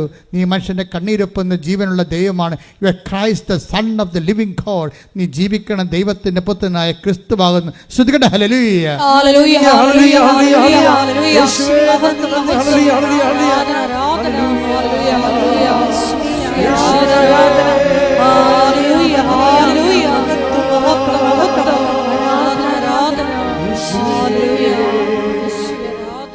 ജീവനുള്ള ദൈവത്തിൻ്റെ മിശിഹ പുത്രനാണ് നീ എന്ന് പറഞ്ഞ സമയത്ത് ഈശോ പറഞ്ഞു, ഇവിടെ വെച്ച് സാക്ഷരത, ഈ ക്ലാസ് അവസാനിക്കുകയാണ്. കർത്താവ് പറഞ്ഞു, ഈ ക്ലാസ് ഇവിടെ വെച്ച് അവസാനിക്കുകയാണ്. I proclaim me myself as a മിശിഹ. നീ എന്നെ മിശിഹായായിട്ട്, രക്ഷകനായിട്ട്, ദൈവപുത്രനായിട്ട് ഏറ്റു പറഞ്ഞു. അത് നീയല്ല, അത് ഐ നോ ഇറ്റ്. അത് നീയല്ല, എൻ്റെ പിതാവിൻ്റെ പരിശുദ്ധാത്മാവാണ് നിന്നിലൂടെ സംസാരിച്ചത്. അതാണ് നിനക്ക്. പക്ഷേ പിന്നെ ഈശോ പറയും, ഈ പറഞ്ഞത് നമ്മൾ ഇവിടെ വെച്ച് അവസാനിപ്പിക്കുകയാണ്. ഇനി ഇതിന് പേയ്മെൻ്റ് ഉണ്ട്. ഇത് നീ അറിഞ്ഞു, അത് അനുഭവമാക്കുന്നതിന് വേണ്ടി പേയ്മെൻ്റ് ഉണ്ടെന്ന് പറയും. അതാണ് അതിനുശേഷം അവൻ പറയാൻ തുടങ്ങിയിട്ടുണ്ട്. എന്താ പറഞ്ഞത്? അതിൻ്റെ താഴെയുള്ള വീടാർപ്പണ പ്രവചനം വായിച്ച് 17 താഴെയുള്ളത് 16:21. അപ്പോൾ മുതൽ ഉണ്ടായി. ഇപ്പോൾ മുതലാണ് സംഭവിക്കുന്നത്. എന്താണ് അപ്പോൾ മുതൽ? യേശു അതെ, ക്രിസ്തുവാണെന്നുള്ള അറിവിൽ കൊണ്ടേ പത്രോസിനെ എത്തിച്ചു. ആ ക്ലാസ് അവിടെ വെച്ച് സ്റ്റോപ്പ് ചെയ്തു. അപ്പോൾ മുതൽ യേശു തനിക്ക് ജെറുസലേമിലേക്ക് പോകേണ്ടിയിരിക്കുന്നുവെന്നും ശ്രേഷ്ഠന്മാരിൽ നിന്നും പ്രധാന പുരോഹിതന്മാരിൽ നിന്നും നിയമജ്ഞരിൽ നിന്നും വളരെയേറെ സഹിക്കേണ്ടി വരുമെന്നും താൻ വധിക്കപ്പെടുമെന്നും എന്നാൽ മൂന്നാം ദിവസം ഉയർപ്പിക്കപ്പെടുമെന്നും ശിഷ്യന്മാരെ അറിയിച്ചു തുടങ്ങി. രണ്ടാമത്തെ അറിയിപ്പ് തുടങ്ങുകയാണ്. ആ ക്ലാസ് മാറുക പക്വതയിലേക്ക്. നമുക്ക് വിശ്വാസത്തിൻ്റെ പ്രഥമ പാഠങ്ങൾ പിന്നിട്ട് പക്വതയിലേക്ക് വളരാൻ വേണ്ടി പറയുമ്പോൾ, പക്വതയിൽ ക്രിസ്തുവിനെ നിത്യതയുടെ അച്ചാരമായിട്ട് കണ്ടെത്തിയവൻ, അതിൻ്റെ മുഴുവൻ തുക കൊടുത്താൽ മാത്രമേ ഇത് മൊത്തമായിട്ട് നമ്മുടെ സ്വന്തമായിട്ട് മാറത്തുള്ളൂ. നീ ക്രിസ്തുവാണെന്ന് പറയുമ്പോൾ നമ്മൾ അഡ്വാൻസ് കൊടുക്കുകയാണ്, ദാറ്റ്സ് ഓക്കെ. പക്ഷെ അച്ചാരം മാത്രമാണത്. അതിൻ്റെ മുഴുവൻ തുകയും കൊടുക്കണം. അതിനകത്ത് പേയ്മെൻ്റ് ഉണ്ട്. കുറച്ച് ക്രിസ്തുവിനെ പ്രതി കുറച്ച് ക്ലേശങ്ങളുണ്ട്, അല്ലേ? അതാ ക്ലേശങ്ങൾ ക്രിസ്തുവിനെ പ്രതി എടുക്കണം. നമുക്കുണ്ടാകുന്ന ചില ക്ലേശങ്ങളെ അത് കുറച്ച് ലോങ് ചെയ്യുന്നതാണെങ്കിൽ അത് നിങ്ങൾ ക്രിസ്തുവിനെ പ്രതിയാക്കണം. കാര്യം നിങ്ങൾ പറയും, ഉടമ്പടി എടുത്തിട്ട് 5 കാര്യങ്ങളും നടന്നു, ഭർത്താവിൻ്റെ സംശയം മാത്രം മാറിയില്ലെന്ന് പറയും. ഇപ്പോൾ ഒന്നും മാറാത്ത പോലെയാണ് ഈ പന്നി പറയണത്. അതാണ് പ്രശ്നം. ഈ 5 കാര്യങ്ങൾ ഉടമ്പടി എടുത്ത് നടന്നു, ഭർത്താവിൻ്റെ സംശയം മാത്രം മാറിയില്ലെന്ന് പറയും. അപ്പോൾ ഇവർക്ക് 5 കാര്യങ്ങൾക്കും ഇവർക്ക് ഒന്നും നടക്കാത്ത പോലെയുള്ള അളിഞ്ഞ മോന്തമായിട്ടാണ് ഇവർ കസായം കെട്ടി എഴുന്നള്ളിക്കണത്. ദാറ്റ് മീൻസ് എന്താണ്? നിങ്ങൾ ക്രിസ്തുവിനെ അറിഞ്ഞിട്ടില്ല എന്നതിൻ്റെ അർത്ഥം. നിങ്ങൾ അറിഞ്ഞിട്ടില്ല എന്ന് പറയും. അവിടെ എൻ്റെ വിഷയം എന്ന് പറയണത്, ഈ സംശയം എന്ന് പറയുന്നത് ചില സമയത്ത് ഒരു 5 കൊല്ലം കൂടി എടുക്കുമെന്ന് വിചാരിച്ചു. അത്രയും കാലമുള്ള ക്ലേശങ്ങളെ ക്രിസ്തുവിനെ പ്രതി എടുക്കണം. എന്നെ അനുഗമിക്കാൻ ആഗ്രഹിക്കുന്നവൻ. മത്തായി 16:24. മത്തായി 16:24. യേശു ശിഷ്യന്മാരോട് അരുൾ ചെയ്തു. യേശു ശിഷ്യന്മാരോട് അരുൾ ചെയ്തു, ആരെങ്കിലും എന്നെ അനുഗമിക്കാൻ ആഗ്രഹിക്കുന്നെങ്കിൽ അവൻ തന്നെ തന്നെ പരിത്യജിച്ച് തന്റെ കുരിശുമെടുത്ത് എന്നെ അനുഗമിക്കട്ടെ. കണ്ടോ? അപ്പോഴിനി അടുത്ത നടപടിയില് നമുക്ക് 6 കാര്യങ്ങൾ എഴുതി വെച്ചാലും ചിലപ്പോൾ 3 കാര്യങ്ങൾ നടന്നിട്ട് 3ാമത്തെ കാര്യം നിങ്ങൾ ഓർക്കും, അടുക്ക് ഉടനെ പുതുക്കുമ്പോൾ ഉടനെ നടക്കുമെന്ന്. പുതുക്കുമ്പോൾ ഉടനെ അത്ഭുതം നടക്കും. എന്താ നടക്കണമെന്ന് അറിയാമോ? ക്രിസ്തുവിനെ സ്വീകരിക്കാനുള്ള മാനസികാവസ്ഥ നിങ്ങളുടെ കണ്ണ് തുറന്നു തരും കർത്താവ്. എന്താ അത്? നിങ്ങളിപ്പോൾ അനുഭവിക്കുന്ന ക്ലേശങ്ങളെ കർത്താവിൻ്റെ നാമത്തിൽ ദൈവസ്നേഹത്തോടെ എടുത്താൽ ക്രിസ്തുവിനെ നിങ്ങൾക്ക് കിട്ടുമെന്ന് പറഞ്ഞു തരും. അതും അതിലെ പരിശുദ്ധാത്മാവിന് നിത്യതയും കിട്ടും. അപ്പോൾ നിങ്ങൾ ക്രിസ്തുവിനെ ആഗ്രഹിച്ചുകൊണ്ടാണ്. അപ്പോൾ പത്രോസ് പറഞ്ഞ് ഇത് ഭയങ്കര പാടാണ്, ഇത് കേൾക്കാൻ ഭയങ്കര ബുദ്ധിമുട്ടാണ് എന്ന് പറഞ്ഞ് ക്രിസ്തുവിനെ മാറ്റി നിർത്തിയിട്ട് അവനോട് ദുർന്യായം പറയാൻ തുടങ്ങി. അങ്ങനെയല്ല കർത്താവേ. അപ്പം നിങ്ങളും പറയും അതുപോലെ. അങ്ങനെയല്ല, ബാക്കി എനിക്ക് മകന് ജോലി കിട്ടിയത് അവന് കൊള്ളാം, പക്ഷേ സംശയം ഭർത്താവിൻ്റെത് ഞാനല്ലേ അനുഭവിക്കണത്, എന്നെയല്ലേ സംശയം. മകന് ജോലി കിട്ടി അത് കൊള്ളാം, അതിപ്പോൾ തന്നില്ലെങ്കിലും കുഴപ്പമില്ല, അവൻ എങ്ങനെയും നേടിയെടുത്തുള്ളൂ, എന്നാലും സംശയം ഒന്ന് മാറ്റി. അപ്പോൾ നോക്കുക, അപ്പോൾ ക്രിസ്തുവിനെ നിങ്ങൾക്ക് വേണ്ടപ്പോഴും. അപ്പോൾ അപ്പോഴും നിങ്ങളുടെ അവലാദികൾ മാറിയാൽ മതി. അപ്പോൾ അവലാതി മാറ്റാനുള്ള ഉപാധിയായിട്ട് ക്രിസ്തുവിനെ കണ്ടു കഴിഞ്ഞാൽ ക്രിസ്തുവിനിൽ നിന്നുള്ള യഥാർത്ഥ കൃപ നിങ്ങൾക്ക് നഷ്ടപ്പെടാനുള്ള സാധ്യതയുണ്ട്. You got the point. പിടിയോ? അതുകൊണ്ട് വളരെ ശ്രദ്ധിച്ച് വേണം. അപ്പോൾ ഉടനെ 10 ദിവസം മാറ്റി നിർത്തി. മത്തായി 16:22. പത്രോസ് അവനെ മാറ്റി നിർത്തി തടസ്സം പറയാൻ തുടങ്ങി. ദൈവം കനിയട്ടെ, കർത്താവേ, ഇതൊരിക്കലും നിനക്ക് സംഭവിക്കാതിരിക്കട്ടെ. അപ്പൊ ഇത് ഇത്രയും പറയുമ്പോൾ ക്ലേശങ്ങൾ വരുമ്പോൾ പറയും, അത് നടക്കാതിരിക്കട്ടെ കർത്താവേ, അത് നടക്കാതിരിക്കട്ടെ കർത്താവേ എന്ന് പറയും. ഇത് നമ്മളെല്ലാവരും പറയും, ഞാനും പറയും, നിങ്ങളും പറയും. പക്ഷേ സെക്കൻഡ് ഫേസ്, എന്നെപ്പോലുള്ള ഒരു സെക്കൻഡ് ഫേസിൽ അത് നടക്കണ കർത്താവേ, നിൻ്റെ തിരുമനസ്സ് നിറവേറിയാൽ മതി, നിൻ്റെ നാമം പൂജിതമായാൽ മതി, അതാണ് ഞാൻ എപ്പോഴും പ്രാർത്ഥിക്കണമെന്ന് പറയും. കാര്യം സ്വർഗസ്ഥനായ പിതാവ് എന്ന് പറയണത് ഒരു രക്ഷയുമില്ലാത്തൊരു പ്രാർത്ഥനയാണ്. സ്വർഗസ്ഥനായ പിതാവിൻ്റെ ഒരു പ്രാർത്ഥനയ്ക്ക് ഒരു ജന്മത്തെ നിലനിർത്താൻ കഴിയാൻ പറ്റും. ഒരു വരി മതി. ഞാൻ എപ്പോഴും പ്രാർത്ഥിക്കും, കർത്താവേ, ഞങ്ങളെ പ്രലോഭനങ്ങൾ ഉൾപ്പെടുത്തരുത്, തിന്മയും രക്ഷിക്കണമേ. ഈ ഒരൊറ്റ വരി ആദ്യം മതിയെങ്കിൽ നമുക്കൊരു ദിവസം മൊത്തം ജീവിക്കാൻ പറ്റും. എന്താ പറയുന്നത്? കർത്താവ്, ഞങ്ങളെ പ്രലോഭനത്തിൽ ഉൾപ്പെടുത്തരുത്, തിരുമേനി രക്ഷിക്കണമേ. പ്രലോഭനം എന്തെല്ലാം ഉണ്ട് ശരിക്കും പറഞ്ഞാൽ. ഒരുത്ത സ്വിറ്റ്സർലൻഡിൽ പോയപ്പോഴും ഉടനെ അവൻ പറഞ്ഞ് അവിടെ 4 ലക്ഷം ശമ്പളമാണെന്ന് പറഞ്ഞു. ഉടനെ നമ്മുടെ വീട് സ്ഥലവും വിറ്റ് അപ്പനെയും അമ്മനെയും പുതപ്പിച്ച് കിടത്തിയിട്ട് നമ്മൾ സ്വിറ്റ്സർലൻഡിൽ പോകും. പ്രലോഭനമാണ്. അവിടെ ചെന്നപ്പോൾ കൂട്ടുകാരൻ ജോലി കിട്ടി, അവൻ്റെ ജോലി തന്നെ അവിടെ, നമ്മളവിടെ ചെന്നപ്പോൾ അവൻ്റെ ജോലിയും പോയി. അങ്ങനെ പ്രലോഭനത്തിൽ ഉൾപ്പെടുത്തരുത്. നമ്മളെല്ലാം നന്മയായിട്ട് തോന്നണതാണത്. ഈ പ്രലോഭനത്തിൽ ഉൾപ്പെട്ട് കേരളം ഒരു പരുവത്തിലായി, കണ്ടവൻ്റെ കയ്യിലുമായി, നമ്മുടെ കിഡ്നി വരെ ബാങ്കുകാരൻ്റെ കയ്യിലായി. എന്താണ് അല്ല തമസല്ലേ? എല്ലാവരുടെ കിഡ്നിയും പണയമാണ്. ഇടയ്ക്കൊന്ന് തപ്പി നോക്കണേ, ബാങ്കുകാർ അടിച്ചിട്ട് പോയാന്നറിയത്തില്ല. അതിൻ്റെ പ്രശ്നം എന്നാൽ ഓരോ കാര്യം വരുമ്പോൾ മക്കളെടുത്ത് ചാടും, നമ്മളെ കൂടെ ചാടും. ഞാൻ ക്യാമറ വെള്ളത്തിലോട്ട് പോട്ടെ, ആ വെള്ളത്തിലോട്ട് പോട്ടെ. നമ്മൾ മക്കളുടെ കൂടെ ചാടുകയാണേ. മക്ക് വിവരമില്ല പറഞ്ഞായിരിക്കും ചിലപ്പോഴേ അവിടെ കൂട്ടുകാരൻ്റെ പോയെന്ന് പറഞ്ഞാണ്. നമ്മളുടനെ വീട് സ്ഥലവും വിറ്റ് ആ പിള്ളേരുടെ കൂടെ വെള്ളത്തിൽ ക്യാമറയുമായിട്ട് ചാടണം പോലെ ചാടിയതാണ്. അങ്ങനെ വരുമ്പോൾ ഞങ്ങളെ എപ്പോഴും നമ്മൾ ഇത് പ്രാർത്ഥിക്കണം. എന്താണ്? ഞങ്ങളെ സ്വർഗസ്ഥനായ പിതാവ് മൊത്തം പ്രാർത്ഥിക്കുന്നതിനേക്കാളും അത് നിങ്ങൾ പ്രാർത്ഥിച്ചോ, പക്ഷേ അതിൻ്റെ ഓരോ വരിയും രാവിലെ എഴുന്നേൽക്കുമ്പോൾ അന്നു വേണ്ട ആഹാരം ഇത് ഞങ്ങൾക്ക് തരണമേ, അന്ന് ഇന്നത്തെ കാര്യം നടത്തി തരണമെന്നാണ്. അതിൽ ഏറ്റവും വലിയ സംഭവം വരും അത്. പിന്നെ എന്താണ്?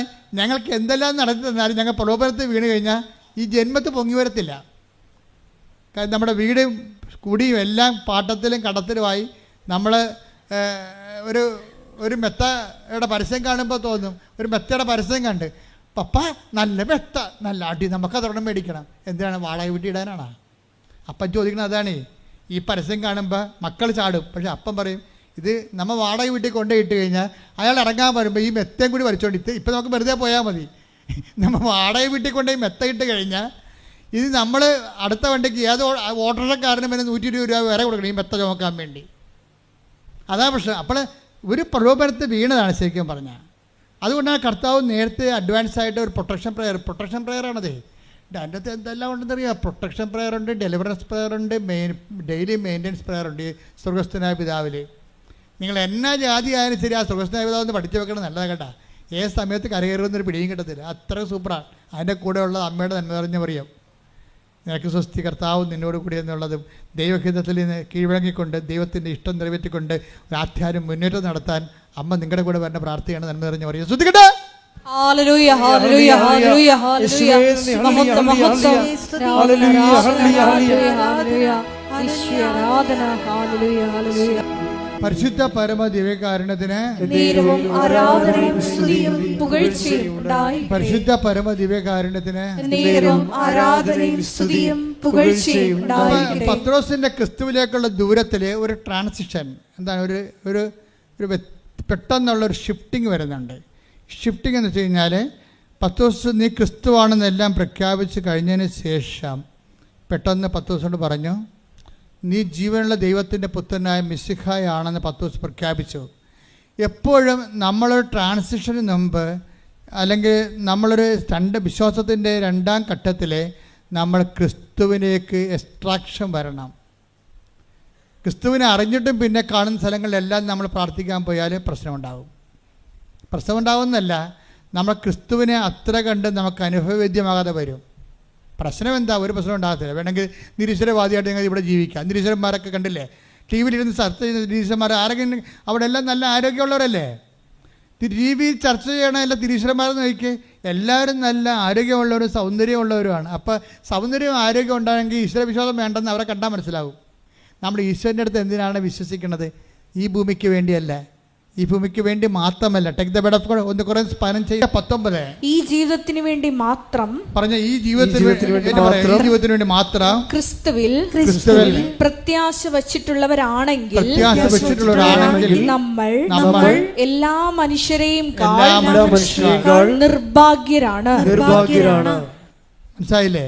അപ്പം ഈ ആരോഗ്യത്തിനും സൗന്ദര്യത്തിനും ജോലിക്കും പ്രൊമോഷനും പെൻഷനും PR-നും മാത്രമാണ് നിങ്ങൾ ക്രിസ്തുവിൽ പ്രത്യാശ അർപ്പിച്ചിട്ടുണ്ടെങ്കിൽ 1 കൊരിന്ത്യൻസ് 15:19 പറയുന്നു നിങ്ങളെല്ലാ മനുഷ്യരെക്കാളും എന്താണ് ഹതഭാഗ്യരാണ്, നിരീശ്വരന്മാരെക്കാളും ഹതഭാഗ്യരാണ്. കാര്യം ഈ ജീവിതം അവർക്കുണ്ട് നമുക്കുമുണ്ട്. പിന്നെ എന്താ വ്യത്യാസം? പിന്നെ എന്താ കെട്ടിയെടുത്ത് വിശ്വാസിയാകണത്?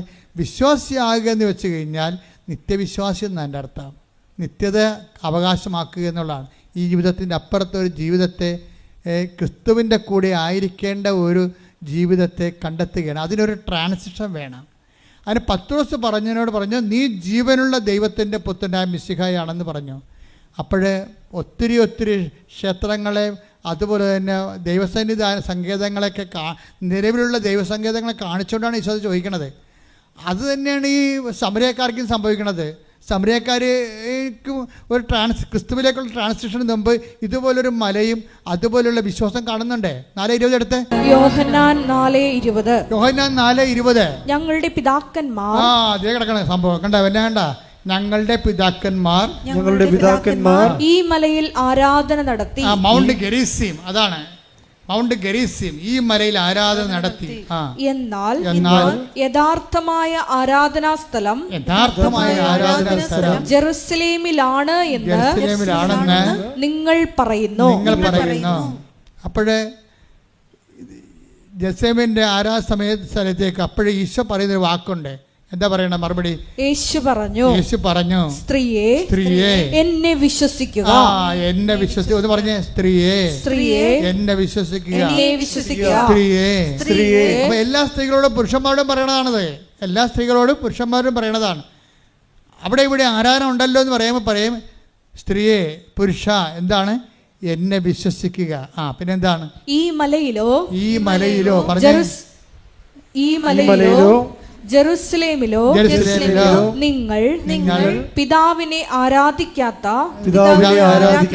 സമയം വരുന്നു. അല്ല വന്നു കഴിഞ്ഞു.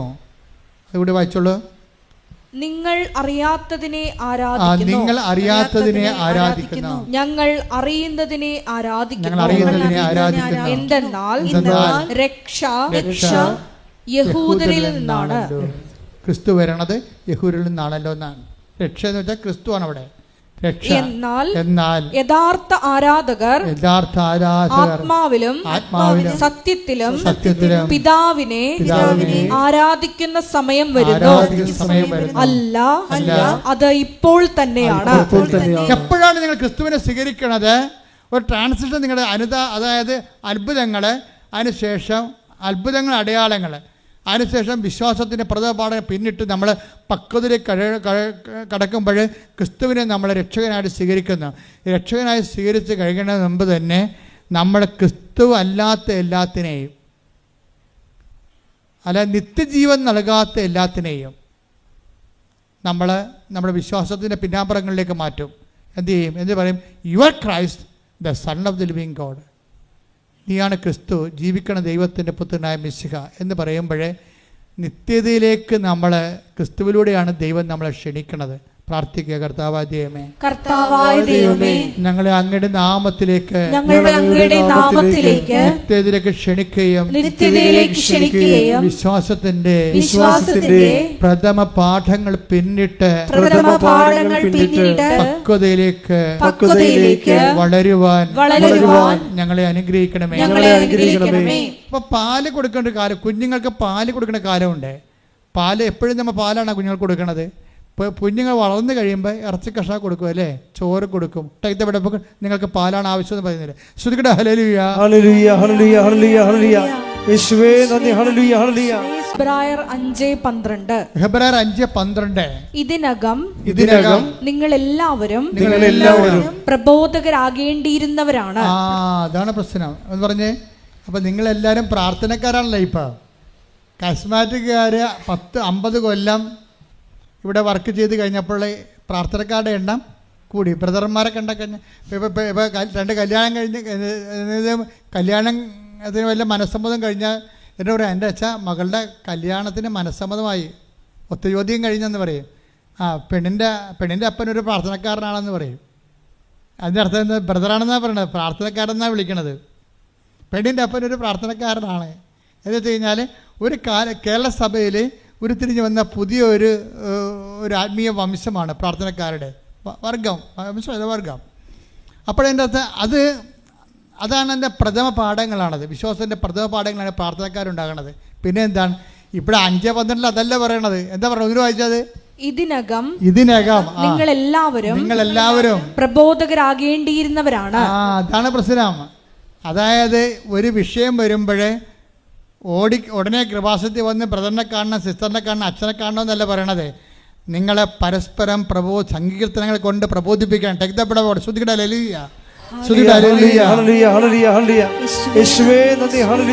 സങ്കീർത്തനങ്ങളും വിശുദ്ധ വചനങ്ങൾ കൊണ്ട് പരസ്പരം സാന്ത്വനം ചെയ്യുവാൻ, അഭിവാദനം ചെയ്യുവാൻ.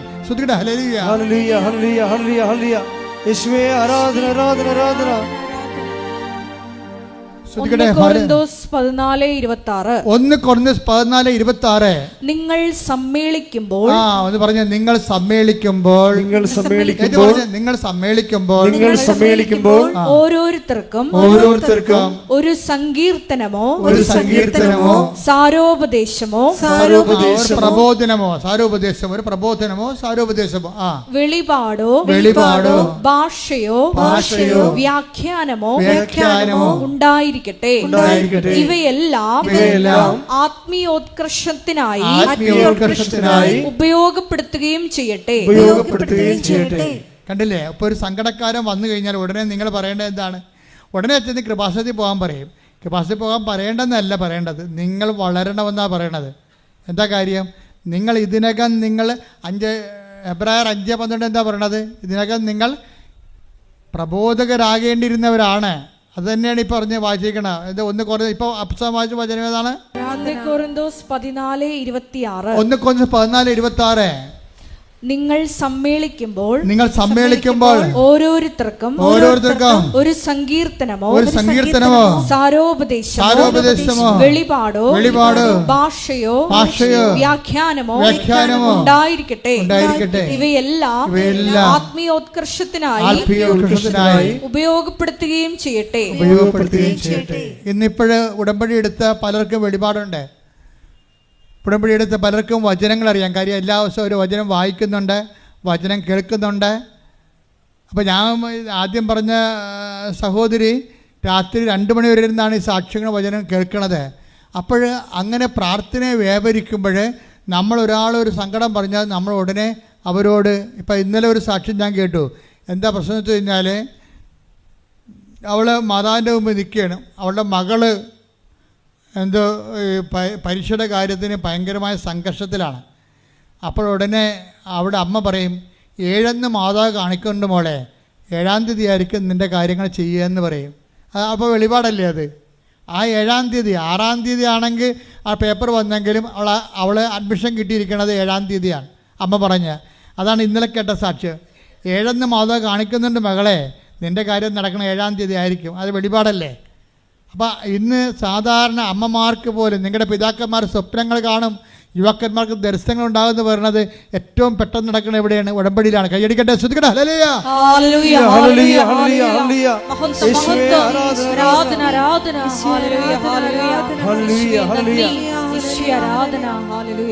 എന്നെ പ്രാർത്ഥിക്കാൻ പഠിപ്പിക്കണമെന്ന് മാത്രമേ അപ്പോസ്തലന്മാർ ചോദിച്ചുള്ളൂ. നിങ്ങൾ ചോദിക്കേണ്ടത് എന്നെ പ്രബോധിപ്പിക്കാൻ പഠിപ്പിക്കണമെന്നാണ് ചോദിക്കേണ്ടത്. മനസ്സിലായില്ലേ?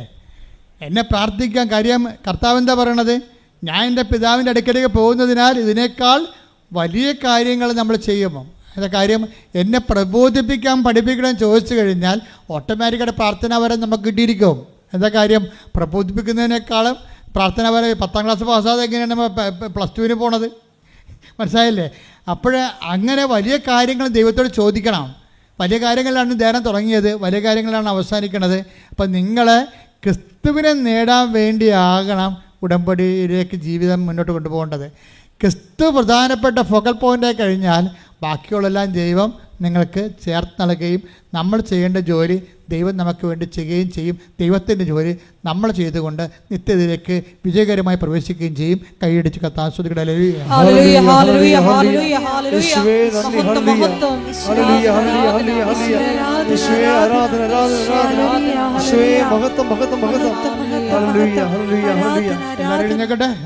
എഴുന്നേക്കട്ടെ.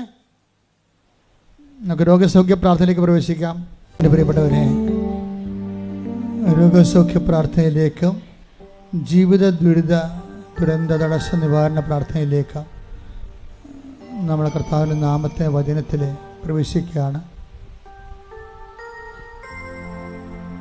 ഒരു നിമിഷം മൗനമായി നമ്മുടെ വിഷമങ്ങളെയും ഇന്നത്തെ പ്രയാസങ്ങളെയും കർത്തൃത്തിരുസ്ഥിനെ പരിശുദ്ധമ്മയുടെ മാധ്യസ്ഥയിൽ ഓർക്കാം. ഭക്തിയോടെയും ആദരവോടെയും സമർപ്പിക്കാം. കർത്താവേ, നിന്റെ ഉന്നതമായ നാമത്തിന് സ്തോത്രം ചെയ്യുന്നു. കർത്താവേ, നിന്റെ വിശുദ്ധ പൗരോഹിത്യത്തെ മഹത്വപ്പെടുത്തണമേ. കർത്താവേ, സഭയിലുള്ള സാന്നിധ്യം പ്രകടമാക്കണമേ. 39 വർഷമായി അർപ്പിക്കുന്ന കുർബാനയുടെ യോഗ്യതയാൽ അങ്ങയുടെ അവകാശവും ഓഹരിയുമാകുന്ന തിരുസഭയ്ക്ക് വേണ്ടി പ്രാർത്ഥിക്കുന്നു. അൾത്താരയുടെ ചുറ്റും ഓൺലൈനിൽ പങ്കെടുക്കുന്ന അക്രൈസ്തരായ സഹോദരങ്ങൾ ദൈവത്തിൻ്റെ പ്രത്യേക പൈതങ്ങൾക്ക് വേണ്ടി പ്രാർത്ഥിക്കുന്നു. കർത്താവേ, നിന്റെ തിരുമുറിവാർന്ന വലതുകരം അണിപ്പെടുതാർന്ന അത്ഭുതകരം മക്കളുടെ ശിരസിൽ വെക്കണമെന്ന് പ്രാർത്ഥിക്കുന്നു. അടിപ്പിടർ പോലെ വൈതാക്കാലം ദൈവികമായ സത്യങ്ങളൊക്കെ ആവശ്യിക്കട്ടെ. മാരക രോഗങ്ങൾ, തീരാവ്യാധികൾ, ജീവിത ദുരിതങ്ങൾ യേശു ക്രിസ്തു നാമത്തെ മാറിപ്പോകട്ടെ. ശ്രദ്ധിക്കട്ടെ.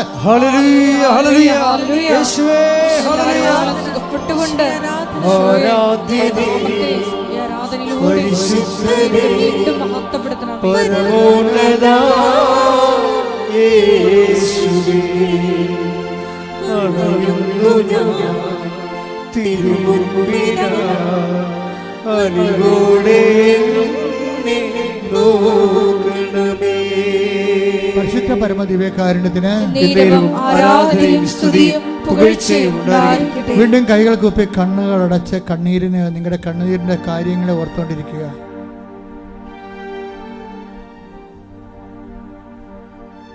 കർത്താവ് തിരുസന്നിധിയിൽ നിൽക്കുന്ന ഓർക്കുക.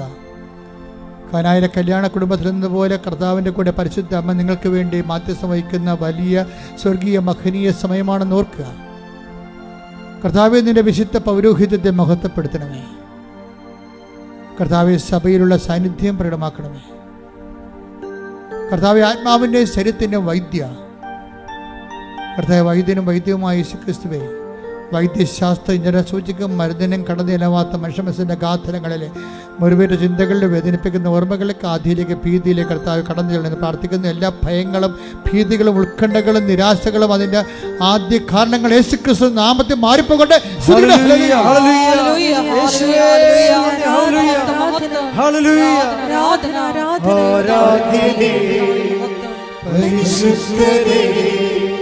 പരമോന്നതാ യേശുവേ, അണയുന്നു ഞാൻ തിരുമുൻപിലായി, അലിവോടെ നോക്കണമേ. ആരാധനേ പരിശുദ്ധനേ പരമോന്നതാ യേശുവേ, അണയുന്നു ഞാൻ തിരുമുൻപിലായി, അലിവോടെ നോക്കണമേ. കണ്ണുകളുടെ കൈകൾ കൂപ്പി ശിരസമിച്ച കർത്താവിന്റെ തിരുസന്നിധിയിൽ ആദരവോടെ ആയിരിക്കുക. കർത്താവിന്റെ ഉന്നതമായ നാമത്തിന് സ്വസ്ഥം ചെയ്യുന്നു. കർത്താവ്, സഭയിലുള്ള സാന്നിധ്യം നീ പ്രകടമാക്കണമേ.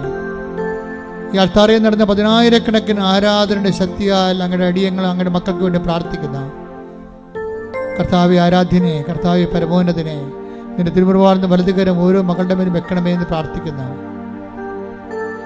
എനിക്ക് നിരാശയെ നിബന്ധിച്ച മനുഷ്യര്, ജോലിയില്ലാത്തവര്, വീടില്ലാത്തവര്, വഴിയില്ലാത്തവര്, കർത്താവ് സാമ്പത്തിക ബാധ്യതകളുള്ളവര്, കേസുള്ളവര്, മക്കളെക്കുറിച്ച് വല്ലാത്ത വേദന അനുഭവിക്കുന്നവര്, ജോലി നഷ്ടപ്പെട്ടവർ, നഷ്ടപ്പെടാൻ പോകുന്നവരെ, അതിൻ്റെ പേര് കേസ് അയക്കുന്നവർ, ഗവൺമെൻറ് സർവീസിൽ നിന്നും സ്വകാര്യ സർവീസിൽ നിന്നും പുറത്ത് നിൽക്കുന്നവരെ എല്ലാവരെയും ഈ സമയത്ത് കണ്ണുനീരുടെ ഓർക്കുന്ന കർത്താവേ, അമ്മേ പരിശുദ്ധമേ, അവർക്ക് വീഞ്ഞില്ല, അവർക്ക് സമാധാനമില്ല, അവർക്ക് സന്ധിപ്പില്ല, അവർക്ക് ആശ്വാസമില്ല, അവർക്ക് ഉറങ്ങാൻ പറ്റണില്ല എന്ന് പറഞ്ഞുകൊണ്ട് കർത്താവ് അങ്ങനെ തിരുസന്നിധി ഞങ്ങൾ പ്രാർത്ഥിക്കുമ്പോൾ ആ പ്രാർത്ഥനകൾ പരിശുദ്ധമ ദേവമാതാവ് കർത്താവിന് തിരുസന്നിധി സമർപ്പിച്ചുകൊണ്ട് നിന്റെ ജീവിതത്തിലേക്ക് കർത്താവ് ദൈവികമായ കൃപ ചൊരിയണ സമയമാണ്. ശ്രുതികട്ടെ ശ്രുതികട്ടെ.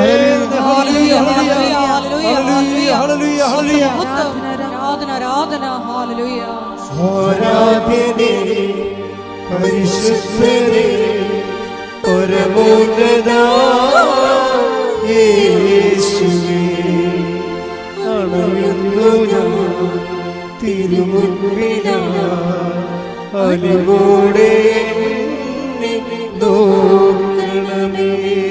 പരിശുദ്ധ പരമദിവ്യകാരുണ്യത്തിന് ആരാധനയും സ്തുതിയും പുകഴ്ചയും ഉണ്ടായിരിക്കട്ടെ. മക്കളെ കുറിച്ച് കൈകള് കുപ്പി കണ്ണുകൾ അടച്ച് ശിരസ് നമിച്ച് സ്വന്തം കുടുംബത്തിലെ കണ്ണുനീര് ഓർത്തുകൊണ്ട് മാതാവിൻ്റെ കൈകളിൽ പിടിച്ചുകൊണ്ട് ഈശോയ്ക്ക് അത് ഏൽപ്പിക്കുന്ന വലിയ സമയമാണ്. അമ്മേ പരിശുദ്ധമ്മേ ദേവമാതാവേ, അനേക ആയിരങ്ങളെ ഇവിടെയും ഓൺലൈനിലും പ്രാർത്ഥിക്കുന്ന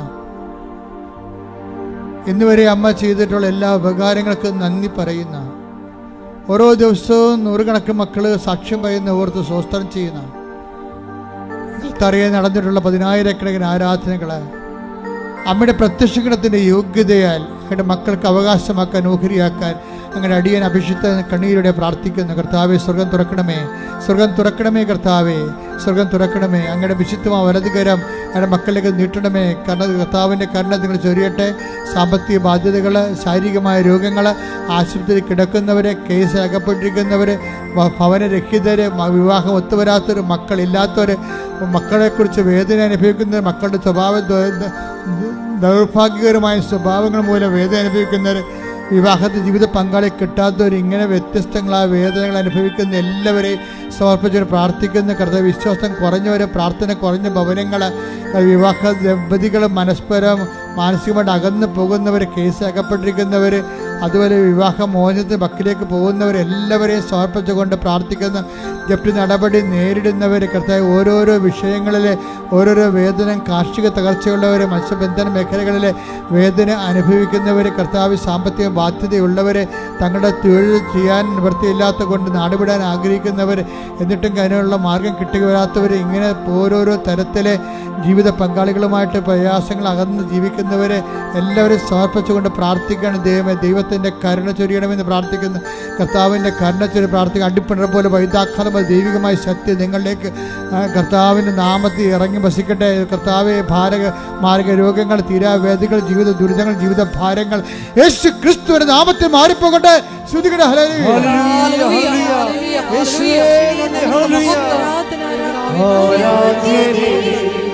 പരിശുദ്ധനേ പരമോന്നതാ യേശുവേ, അണയുന്നു ഞാൻ തിരുമുൻപിലായി, അലിവോടെ എന്നെ നോക്കണമേ. ആരാധ്യനേ പരിശുദ്ധനേ പരമോന്നതാ യേശുവേ, അണയുന്നു ഞാൻ തിരുമുൻപിലായി, അലിവോടെ എന്നെ നോക്കണമേ. എല്ലാവരും മുട്ടേ നിൽക്കുക. സമാപന ആശീർവാദം. ഒരിക്കൽ കൂടി മരിയൻ ഉടമ്പടിയിൽ സമർപ്പിച്ചിരിക്കുന്ന എല്ലാ വിഷയങ്ങളും കൃപാസനത്തിൽ പ്രത്യക്ഷയായ ദേവമാതാവിൻ്റെ മധ്യസ്ഥയിൽ ദിവ്യകാരുണ്യ സന്നിധിയിൽ സമർപ്പിച്ച് ഒരു നിമിഷം നമുക്ക് മൗനമായിട്ട് പ്രാർത്ഥിക്കാം. ഹെബ്രായർ 6:1 തിരുവചനമനുസരിച്ച് ദൈവവചനത്തിൻ്റെ പ്രഥമ പാഠങ്ങൾ പിന്നിട്ട് പക്വതയിലേക്ക് വളരുവാൻ ഈ ആരാധനയിലൂടെ ഞങ്ങളെ പ്രത്യേകമായി അഭിഷേകം ചെയ്യണമേ എന്ന് ഒരു നിമിഷം നമുക്ക് മൗനമായിട്ട് പ്രാർത്ഥിക്കാം. ഈശോയെ, നിർജീവ പ്രവൃത്തികളിൽ നിന്ന് വ്യതിചലിച്ച് ഈശോയെ സജീവ സാക്ഷികളായി പിതാവിലേക്ക് നീ ആരോഹണം ചെയ്തതുകൊണ്ട്, സഹായകനെ ഞങ്ങൾ വാഗ്ദാനം ചെയ്തതുകൊണ്ട് വലിയ കാര്യങ്ങൾ ഉടമ്പടി വഴി ചെയ്യുവാൻ, നിവർത്തിയാക്കുവാൻ, പൂർത്തീകരിക്കുവാൻ ഈ ആരാധനയിലൂടെ ഞങ്ങളെ അഭിഷേകം ചെയ്യണമേ എന്ന് പ്രാർത്ഥിച്ചുകൊണ്ട് ശിരസ്സ് നമിച്ച് നമുക്ക് ദിവ്യകാരുണ്യനാഥൻ്റെ ആശീർവാദം സ്വീകരിക്കാം.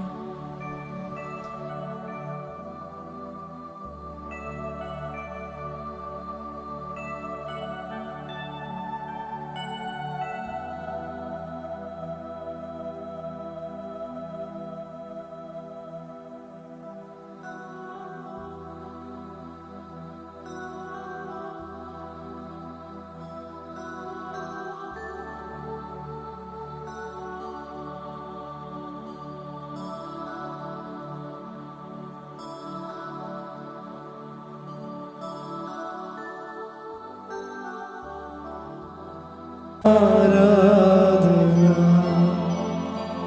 പരിശുദ്ധ പരമ ദിവ്യകാരുണ്യമേ, ഇന്നും എന്നും അങ്ങേക്കാരാധന.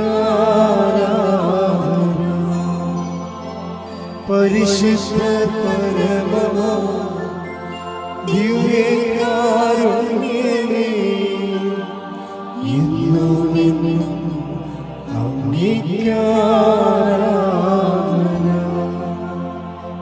ഏറ്റവും പ്രധാനപ്പെട്ട അറിയിപ്പ്, നിങ്ങൾ ഈ ആഴ്ചയിൽ അച്ഛനെ കാണാൻ ഉദ്ദേശിക്കുന്നവർ ദയവായിട്ട് ഓഫീസിൽ വിളിച്ച് ചോദിച്ച് അനുവാദം കിട്ടിയാൽ മാത്രമേ വരാൻ പറ്റത്തുള്ളൂ. അതുകൊണ്ട് ഓഫീസിൽ നിന്ന് വിളിച്ച് ചോദിക്കണം. അച്ഛനെ കാണണമെന്ന് ഉദ്ദേശിക്കുന്നവർ ഇന്ന ദിവസം വരാൻ ആഗ്രഹിക്കുന്ന അച്ഛനുണ്ടോ, അച്ഛൻ എന്നുണ്ടാകുമെന്ന് ചോദിക്കണം.